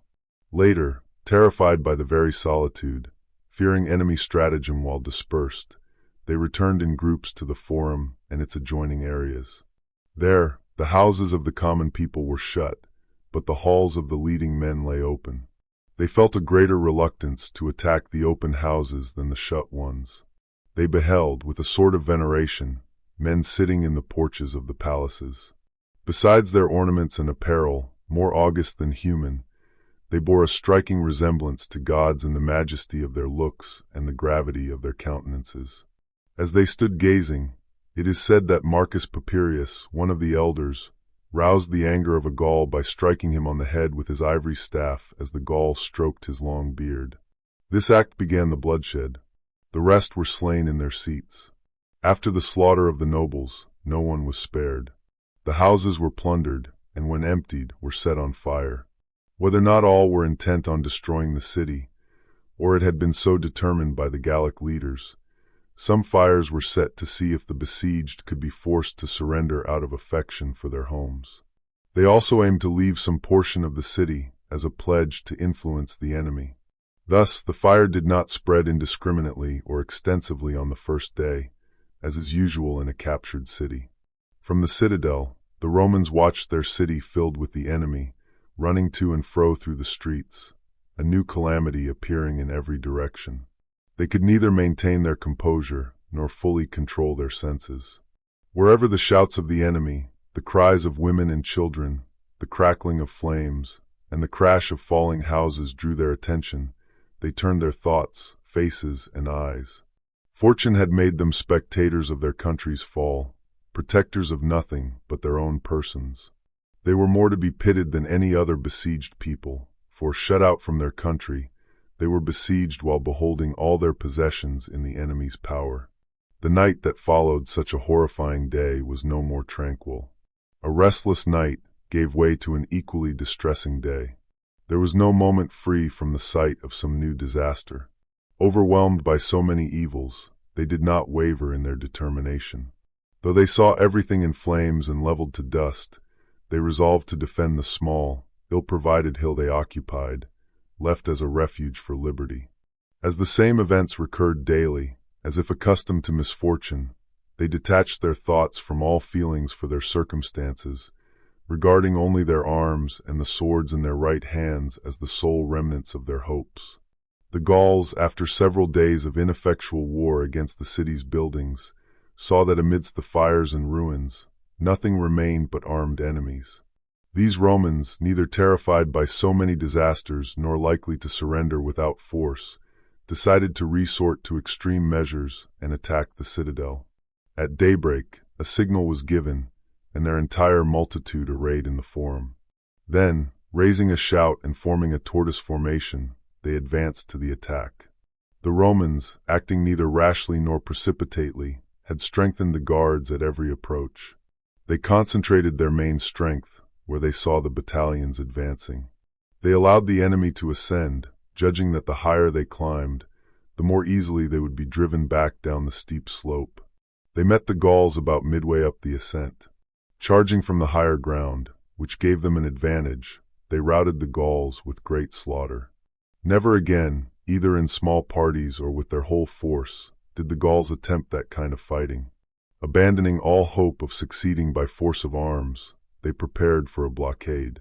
Having no idea of a prolonged siege until then, they had, while burning the city, destroyed all the corn within it. During those very days, all provisions had been carried from the land to Veii. Accordingly, dividing their army, they resolved that one part should plunder the neighboring states, while the other carried on the siege of the citadel, so that the raiders of the country might supply the besiegers with corn. The Gauls who marched from the city were led by fortune itself to test Roman valor at Ardea, where Camillus was in exile. More distressed by the public's fortune than his own, he pined away, arraigning gods and men. Filled with indignation, wondering where those men were who had taken Veii and Falerii with him, who had conducted wars more by their own valor than by fortune's favor, he suddenly heard that the Gallic army was approaching. The people of Ardea, in consternation, were meeting in council on the matter. As if moved by divine inspiration, he advanced into the midst of the assembly, having until then been accustomed to absent himself from such meetings. He said, "People of Ardea, my old friends, and recently my fellow citizens, since your kindness ordained it and my good fortune achieved it, let no one suppose I have come forward here forgetful of my condition. But the present case and common danger obliges everyone to contribute whatever service he can to the common good in our alarming situation. When shall I repay you for your important services to me, if I am now remiss? Or where will you benefit from me, if not in war? By this accomplishment, I maintain my rank in my native country. Unconquered in war, I was banished during peace by my ungrateful fellow citizens. To you, men of Ardea, a favorable opportunity has been presented to return all the former favors conferred by the Roman people, such as you yourselves remember. Therefore, as being mindful of them, you are not to be upbraided with them. Also, to obtain great military renown for your city over the common enemy. The nation now approaching in disorderly march is one to which nature has given great spirits and bodies rather huge than firm. Let the disaster of Rome serve as proof. They captured the city when it lay open to them. A small handful of men from the citadel and capital withstand them. Already tired out by the slow process of a siege, they retire and spread themselves through the country. Gorged with food and wine hastily swallowed, when night comes on, they stretch themselves indiscriminately like brutes near streams of water, without entrenchment, without guards or advanced posts. They are even more incautious now than usual, in consequence of their success. If you then are disposed to defend your own walls and not to suffer all these places to become Gaul, take up arms in full force at the first watch. Follow me to slaughter, not to battle. If I do not deliver them up to you, fettered by sleep, to be butchered like cattle, I do not decline the same outcome of my affairs at Ardea as I had at Rome." Both friends and enemies agreed. No one at that time possessed equal military talent. The assembly dismissed, they refreshed themselves, carefully watching for the signal. When it came, in the quiet of early night, they met Camillus at the gates. Not far from the city, they found the Gallic camp, as foretold, unprotected and neglected on every side. They attacked with a shout. There was no fight, only slaughter. Bodies, naked and relaxed with sleep, were cut to pieces. The more remote, roused from their beds, unsure of the tumult's origin, fled, some unknowingly into the midst of the enemy. A great number, fleeing into Antium's territory, were attacked, surrounded, and cut off by the townspeople. A similar carnage befell the Tuscans in Veientian territory. They were so far from pitying the city that had been their neighbor for nearly 400 years, now overwhelmed by a strange and unheard-of enemy, that they chose that very time to raid Roman territory. Laden with plunder, they intended to lay siege to Veii, the Roman race's bulwark and last hope. Roman soldiers had seen them straggling across the country, gathered in a body, driving spoil before them.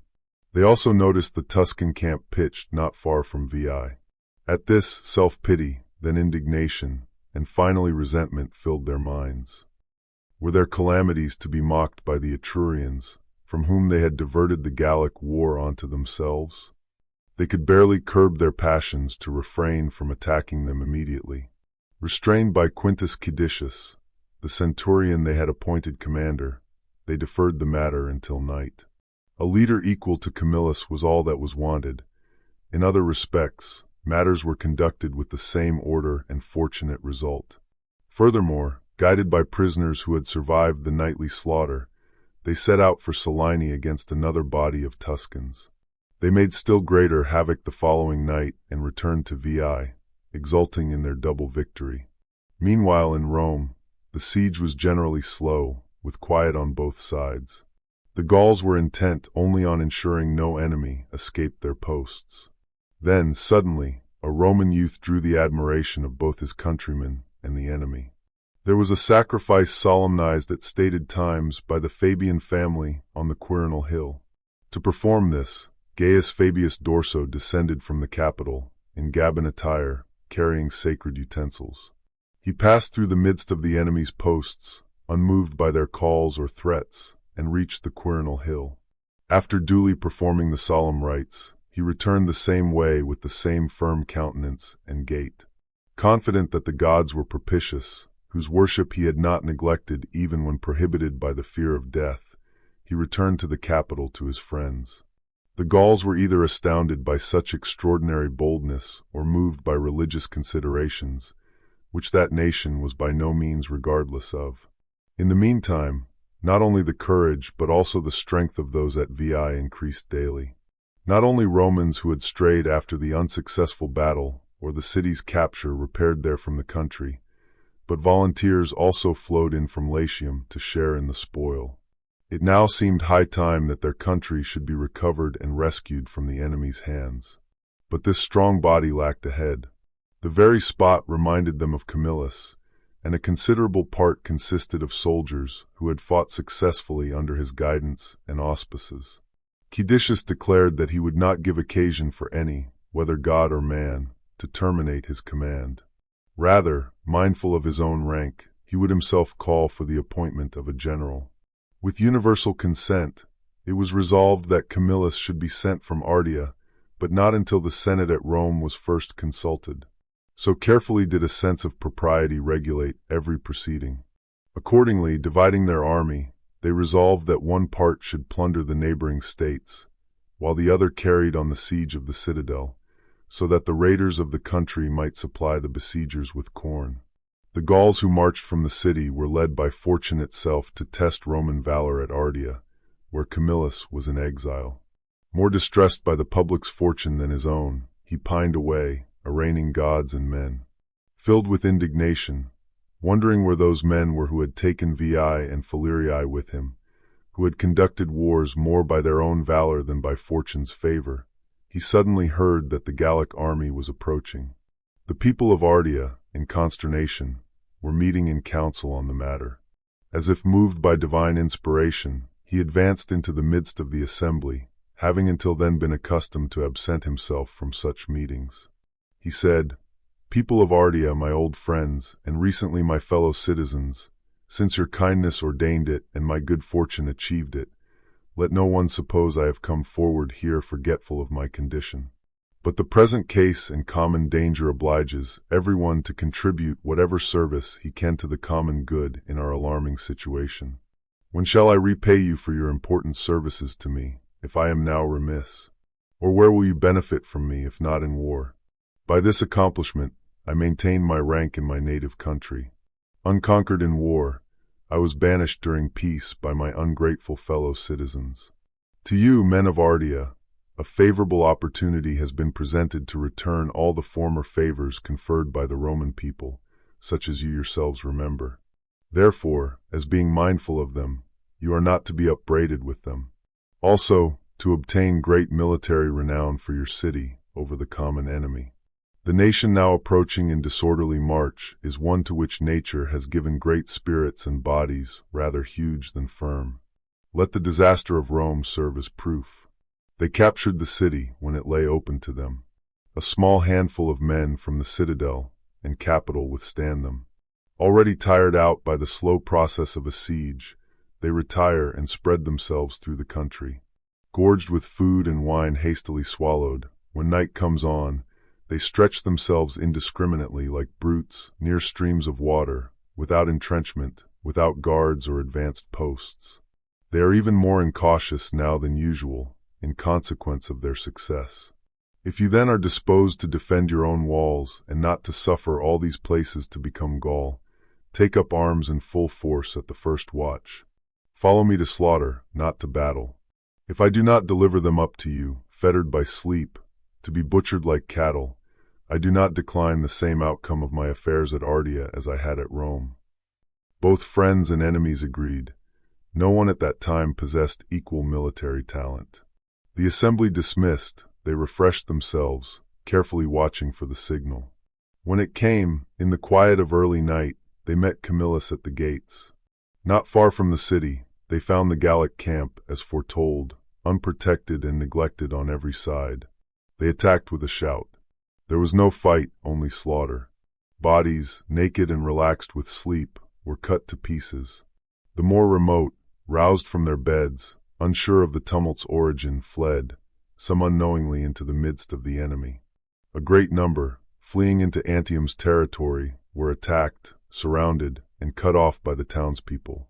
A similar carnage befell the Tuscans in Veientian territory.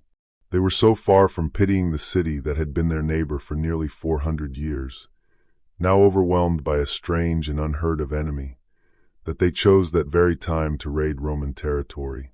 Laden with plunder, they intended to lay siege to Veii, the Roman race's bulwark and last hope. Roman soldiers had seen them straggling across the country, gathered in a body, driving spoil before them. They also noticed the Tuscan camp pitched not far from Veii.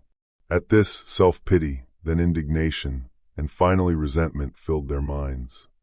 Were their calamities to be mocked by the Etrurians, from whom they had diverted the Gallic war onto themselves? They could barely curb their passions to refrain from attacking them immediately. Restrained by Quintus Caedicius, the centurion they had appointed commander, they deferred the matter until night. A leader equal to Camillus was all that was wanted. In other respects, matters were conducted with the same order and fortunate result. Furthermore, guided by prisoners who had survived the nightly slaughter, they set out for Salini against another body of Tuscans. They made still greater havoc the following night and returned to Veii, exulting in their double victory. Meanwhile in Rome, the siege was generally slow, with quiet on both sides. The Gauls were intent only on ensuring no enemy escaped their posts. Then, suddenly, a Roman youth drew the admiration of both his countrymen and the enemy. There was a sacrifice solemnized at stated times by the Fabian family on the Quirinal Hill. To perform this, Gaius Fabius Dorso descended from the Capitol, in Gabin attire, carrying sacred utensils. He passed through the midst of the enemy's posts, unmoved by their calls or threats, and reached the Quirinal Hill. After duly performing the solemn rites, he returned the same way with the same firm countenance and gait. Confident that the gods were propitious, whose worship he had not neglected even when prohibited by the fear of death, he returned to the capital to his friends.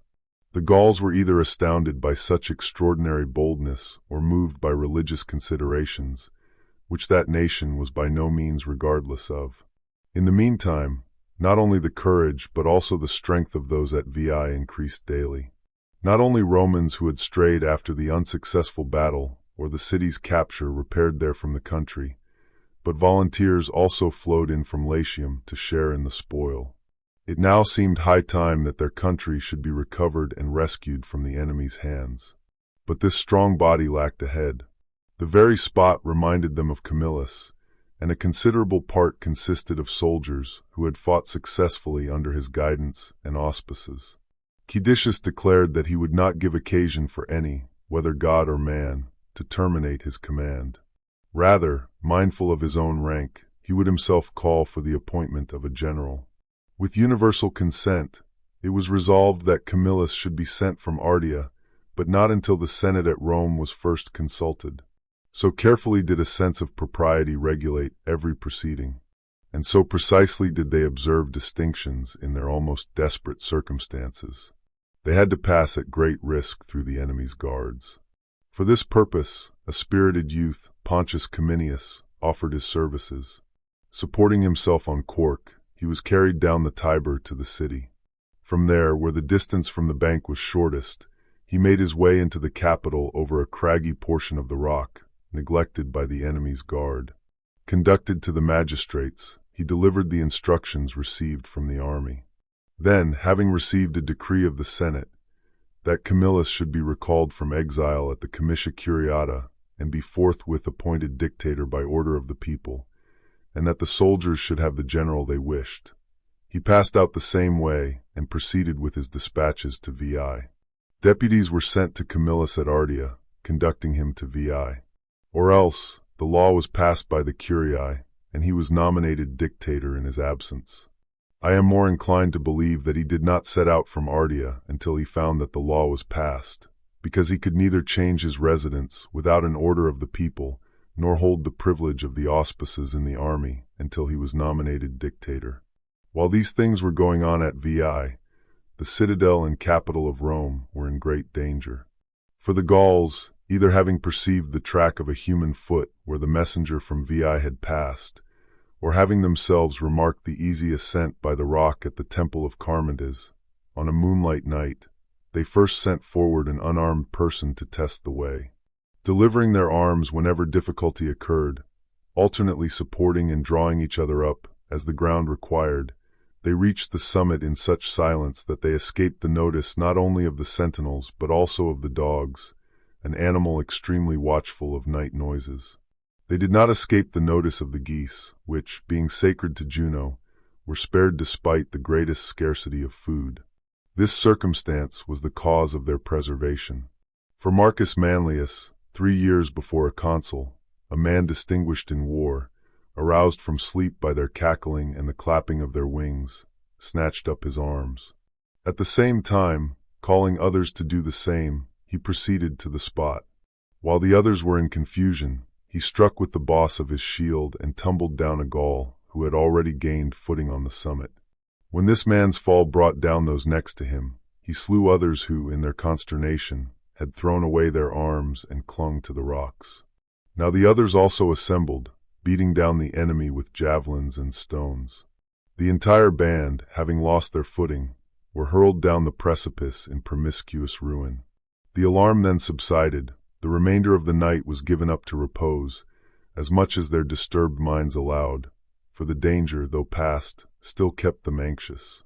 Day appeared, and the soldiers were summoned by trumpet to assembly to the tribunes, where recompense was to be made for both merit and demerit. Manlius was first commended for his bravery and presented with gifts, not only by the military tribunes, but with the consent of the soldiers. They all carried to his house in the citadel a contribution of 1/2 pound of corn and 1/2 pint of wine. This was a trifling matter in the telling, but the prevailing scarcity had made it a strong proof of esteem.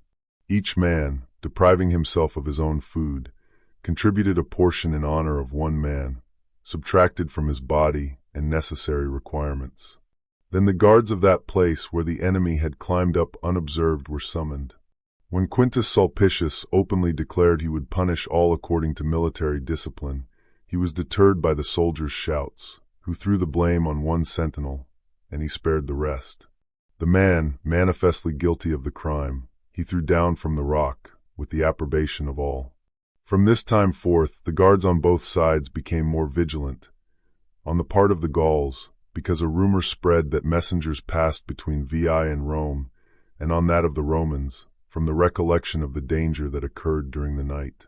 But beyond all the evils of siege and war, famine distressed both armies. Pestilence, moreover, oppressed the Gauls, being encamped in a place between hills, heated by burning houses and full of exhalations, sending up not only ashes but embers whenever the wind rose.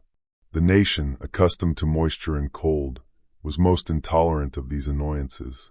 Suffering severely from the heat and suffocation, they were dying.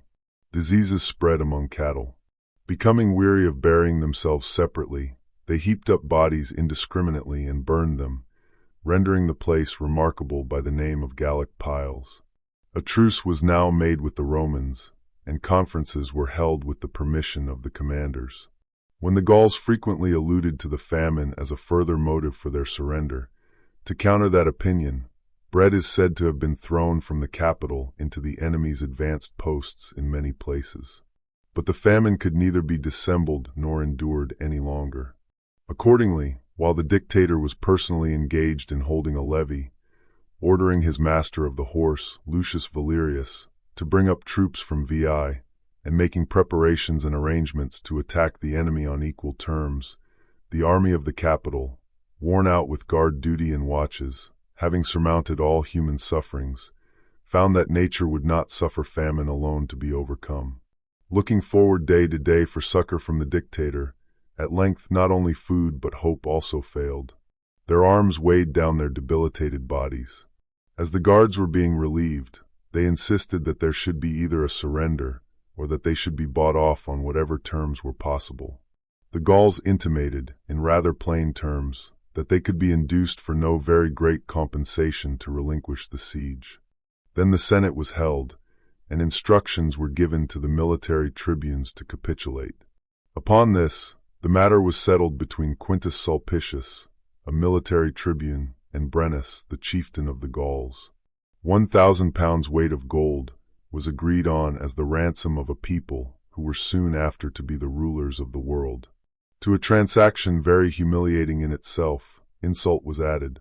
False weights were brought by the Gauls, and on the tribune objecting, his sword was thrown in addition to the weight, by the insolent Gaul. An expression intolerable to the Romans was heard. Woe to the vanquished! But both gods and men intervened, preventing the Romans from living on the condition of being ransomed. By chance, before the execrable price was fully weighed, due to the ongoing altercation, the dictator arrived.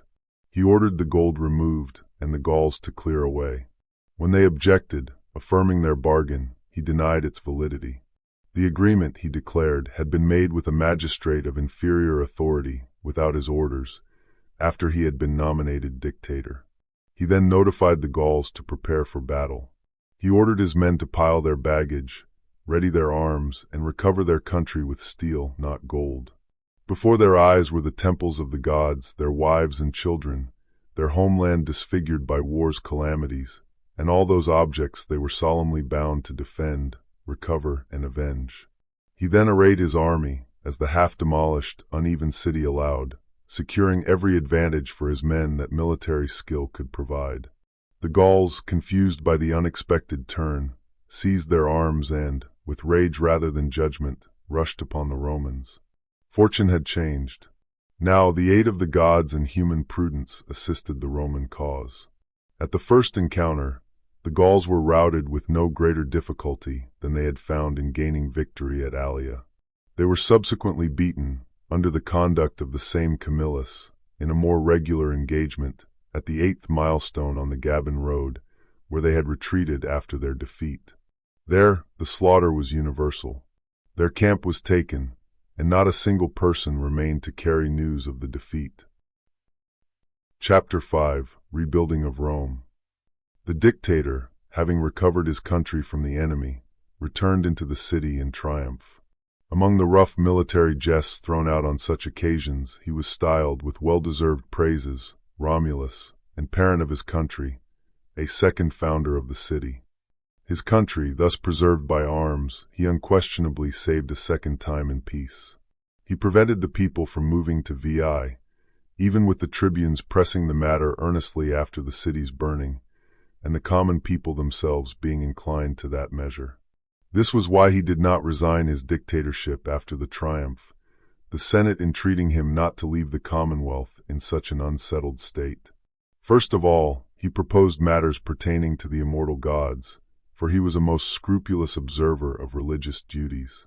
He secured a decree of the Senate, that all temples, as the enemy had possessed them, should be restored, their bounds traced, and expiations made for them, and that the form of expiation should be sought in the books by the Decemvirs. That a league of hospitality should be entered into by public authority with the people of Caere, because they had afforded reception to the sacred utensils of the Roman people and to their priests, and because, by the kindness of that people, the worship of the immortal gods had not been intermitted. That Capitoline games should be exhibited, for that Jupiter, supremely good and great, had protected his own mansion and the citadel of the Roman people when in danger, and that Marcus Furius, the dictator, should establish a college for that purpose, out of those who should inhabit the Capitol and citadel. Mention was also introduced of expiating the voice heard by night, which had announced the calamity before the Gallic War and was neglected. A temple was ordered in the new street to Ius Locutus. The gold rescued from the Gauls, and also that which, during the alarm, had been collected from other temples into the recess of Jupiter's temple, its original temples confused, was all judged sacred and ordered to be placed under Jupiter's throne. Already, the religious scruples of the state had appeared in this.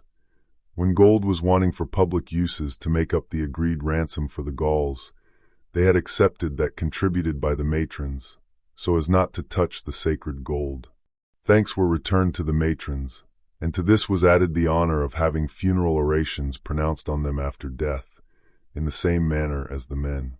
These things pertaining to the gods and such measures as could be transacted through the Senate being finished. Then, at length, as the tribunes were teasing the common people by their unceasing harangues, to leave the ruins and remove to Veii, a city ready prepared for them, Camillus, escorted by the entire Senate, ascended the tribunal and spoke as follows. Romans, contentions with the tribunes of the people are so disagreeable to me that in my most melancholy exile, while I resided at Ardea, I had no other consolation than being removed from these contests. For this same reason, I would never have returned, even though you recalled me by a decree of the Senate and by order of the people. Nor has it been any change in my own sentiments, but in your fortune, that has persuaded me to return now. For the question was that my country should remain in its established seat, not that I should reside in my country.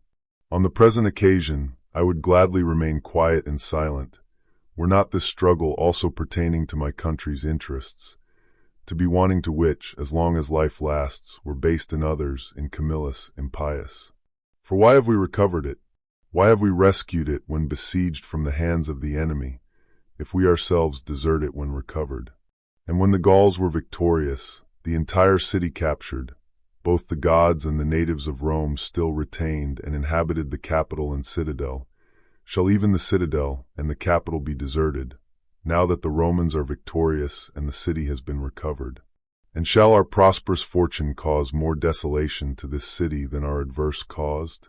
Truly, if we had no religious institutions established with the city and regularly transmitted down to us, still the divine power has so manifestly interested itself on behalf of the Roman state on this trying occasion, that I should think all neglect of divine worship was removed from the minds of men.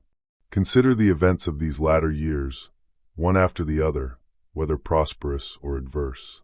You will find that all things succeeded favorably with us while we followed the gods, and unfavorably when we neglected them. Now, first of all, the Veientian War, of how many years' duration, with what immense labor waged, was not brought to a termination until the water was discharged from the Alban lake by the admonition of the gods. What, in the name of heaven, regarding this recent calamity of our city? Did it arise until the voice sent from heaven concerning the approach of the Gauls was treated lightly? Until the law of nations was violated by our ambassadors, and until such violation was passed over by us with the same indifference towards the gods, when should it have been punished by us? Accordingly, vanquished, made captives, and ransomed, we have suffered such punishments at the hands of gods and men that we are now a warning to the whole world. Afterwards, our misfortunes reminded us of our religious duties. We fled for refuge to the gods, to the seat of Jupiter, supremely good and great. Amidst the ruin of all our effects, we partly concealed our sacred utensils in the earth. Part of them we carried away to the neighboring cities and removed from the eyes of the enemy. Though deserted by gods and men, still we did not interrupt the worship of the gods. Accordingly, they have restored to us our country in victory, our ancient renown in war which had been lost, and on our enemies who, blinded by avarice, have violated the faith of a treaty with respect to the weight of gold, they have turned dismay and flight and slaughter. When you behold such striking instances of the effects of honoring or neglecting the deity, do you perceive what an act of impiety we are about to perpetrate, scarcely emerging from the wreck of our former misconduct and calamity? We possess a city founded under auspices and auguries. Not a spot is there in it that is not full of religious rites and of the gods. The days for the anniversary sacrifices are not more definitely stated than are the places in which they are to be performed. All these gods, both public and private, do you Romans pretend to forsake? What similarity does your conduct bear to that which, lately during the siege, was beheld with no less admiration by the enemy than by yourselves in that excellent Gaius Fabius, when he descended from the citadel amidst the Gallic weapons and performed on the Quirinal hill the solemn rites of the Fabian family? Is it your wish that family religious rites should not be intermitted even during war, but that the public rites and the Roman gods should be deserted even in time of peace? And that the pontiffs and flame men should be more negligent of public religious ceremonies than a private individual in the anniversary rite of a particular family? Perhaps someone may say that we will either perform these duties at Veii, or that we will send our priests from there in order to perform them, neither of which can be done without infringing on the established forms.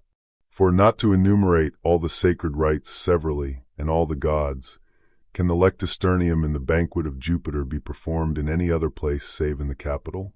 What shall I say of the eternal fire of Vesta, and of the statue, which, as the pledge of empire, is kept under the safeguard of her temple? What, O Mars Gradivus, and you, Father Quirinus of your Ancilia, is it right that these sacred things, coeval with the city, some of them more ancient than the city's origin, should be abandoned to profanation? And observe the difference existing between us and our ancestors. They handed down to us certain sacred rites to be performed by us on the Alban and on the Lavinian mounts. Was it in conformity with religion that these sacred rites were transferred to us to Rome from the cities of our enemies? Shall we transfer them hence to Veii, an enemy's city, without impiety? Come, recollect how often sacred rites are performed anew, because some ceremony of our country had been omitted through negligence or accident. On a late occasion, what circumstance, after the prodigy of the Alban Lake, proved a remedy to the state distressed by the Veientian War, but the repetition of the sacred rites and the renewal of the auspices? But further, as if duly mindful of ancient religious usages, we have both transferred foreign deities to Rome and have established new ones. Very recently, Imperial Juno was transferred from Veii and had her dedication performed on a day distinguished for the extraordinary zeal of the matrons, and with what a full attendance. We have directed a temple to be erected to Ius Locutus, in consequence of the heavenly voice heard in the new street. To our other solemnities we have added the Capitoline Games, and by direction of the Senate we have founded a new college for that purpose. Which of these things need to be done if we were to leave the Roman city together with the Gauls? If it was not voluntarily we remained in the capital for so many months of siege? If we were retained by the enemy through motives of fear? We are speaking of the sacred rites and of the temples. What, pray, of the priests? Does it not occur to you what a degree of profaneness would be committed in respect of them? The Vestals, forsooth, have but that one settlement, from which nothing ever disturbed them, except the capture of the city. It is an act of impiety for the Flamandialis to remain for a single night without the city. Do you mean to make them Veientian instead of Roman priests? And shall the virgins forsake you, O Vesta? And shall the Flamen, by living abroad, draw on himself and on his country such a weight of guilt every night? What of the other things, all of which we transact under auspices within the pomerium? To what oblivion, to what neglect do we consign them? The assemblies of the curias, which comprise military affairs, the assemblies of the centuries, at which you elect consuls and military tribunes, when can they be held under auspices, unless where they are wont to be held? Shall we transfer them to Veii? Or whether for the purpose of holding their elections shall the people assemble at such great inconvenience into a city deserted by gods and men? But the situation itself forces us to leave a city desolated by fire and ruin, and move to Veii, where all things are intact. We must not distress the needy common people by rebuilding here. I believe this is merely a pretext, not the real motive, even if I said nothing on the subject. You remember that before the Gauls arrived, when public and private buildings were still unharmed, and the city stood safely, this same question was debated, that we should move to Veii. Observe then, tribunes, what a difference there is between my way of thinking and yours. You think that though it may not have been advisable then, it certainly ought to be done now. I, on the contrary, and do not be surprised until you have heard the full case, admitting it was advisable to remove when the entire city was safe, would not vote for relinquishing these ruins now. For then, victory would have been the cause of our removal into a captured city, one that would be glorious to ourselves and our posterity. While now this same removal would be wretched and disgraceful to us, and glorious to the Gauls. For we shall appear not to have left our country as conquerors, but to have lost it from having been vanquished. The flight at Allia, the capture of the city, the blockading of the capital, will seem to have imposed on us the necessity of forsaking our household gods, of resorting to exile and flight from a place we were unable to defend. Have the Gauls been able to demolish Rome, which the Romans shall be deemed unable to restore? What remains but that if they should now come with new forces, for it is evident that their number is scarcely credible, and should they feel disposed to dwell in this city, captured by them and deserted by you, would you suffer? What, if not the Gauls, but your old enemies, the Equins and Volscians, should form the design of moving to Rome? Would you be willing that they should become Romans, while you become Vaencians? Would you prefer this to be a desert in your possession, or a city of the enemy? For my part, I can see nothing more impious. Is it because you are averse to building that you are prepared to incur this guilt, this disgrace? Even though no better, no more ample structure could be erected throughout the entire city than that cottage of our founder, is it not better to dwell in cottages like shepherds and rustics, amidst your sacred places and your household gods, than to go publicly into exile? Our forefathers, strangers and shepherds, when there was nothing in these places but woods and marshes, erected a new city in a very short time. Do we, with a capital and citadel safe, and the temples of the gods still standing, feel it irksome to build up what has been burned? And what we individually would have done if our private residence had been burned down, shall we as a body refuse to do in the case of a public conflagration? What if, by some evil design or accident, a fire should break out at Veii, and the flames, spread by the wind, as may happen, should consume a considerable portion of the city? Are we then to seek Fidene or Gabii, or any other city to move to? Has our native soil so slight a hold on us, or this earth which we call mother? Or does our love of country lie merely in the surface and in the timber of the houses? For my part, I will acknowledge to you, while I was absent, though I am less disposed to remember this as the effect of your injustice than of my own misfortune, as often as my country came into my mind, all these circumstances occurred to me. The hills, the plains, the Tiber, the face of the country familiar to my eyes, and this sky beneath which I had been born and educated. May these now induce you, by their endearing hold on you, to remain in your present settlement, rather than they should cause you to pine away through regret after having left them. Not without good reason did gods and men select this place for founding a city, these most healthful hills, a commodious river, by means of which the produce of the soil may be conveyed from the inland countries, by which maritime supplies may be obtained. It is close enough to the sea for all purposes of convenience, yet not exposed by too much proximity to the dangers of foreign fleets.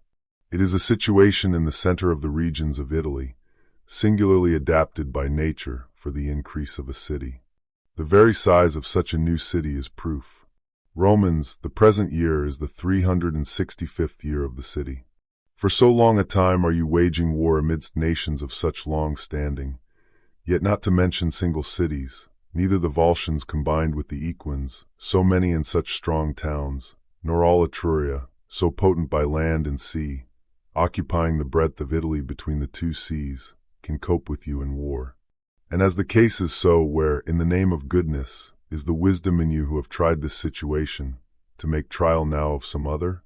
When though your own valor may be removed elsewhere, the fortune of this place certainly cannot be transferred.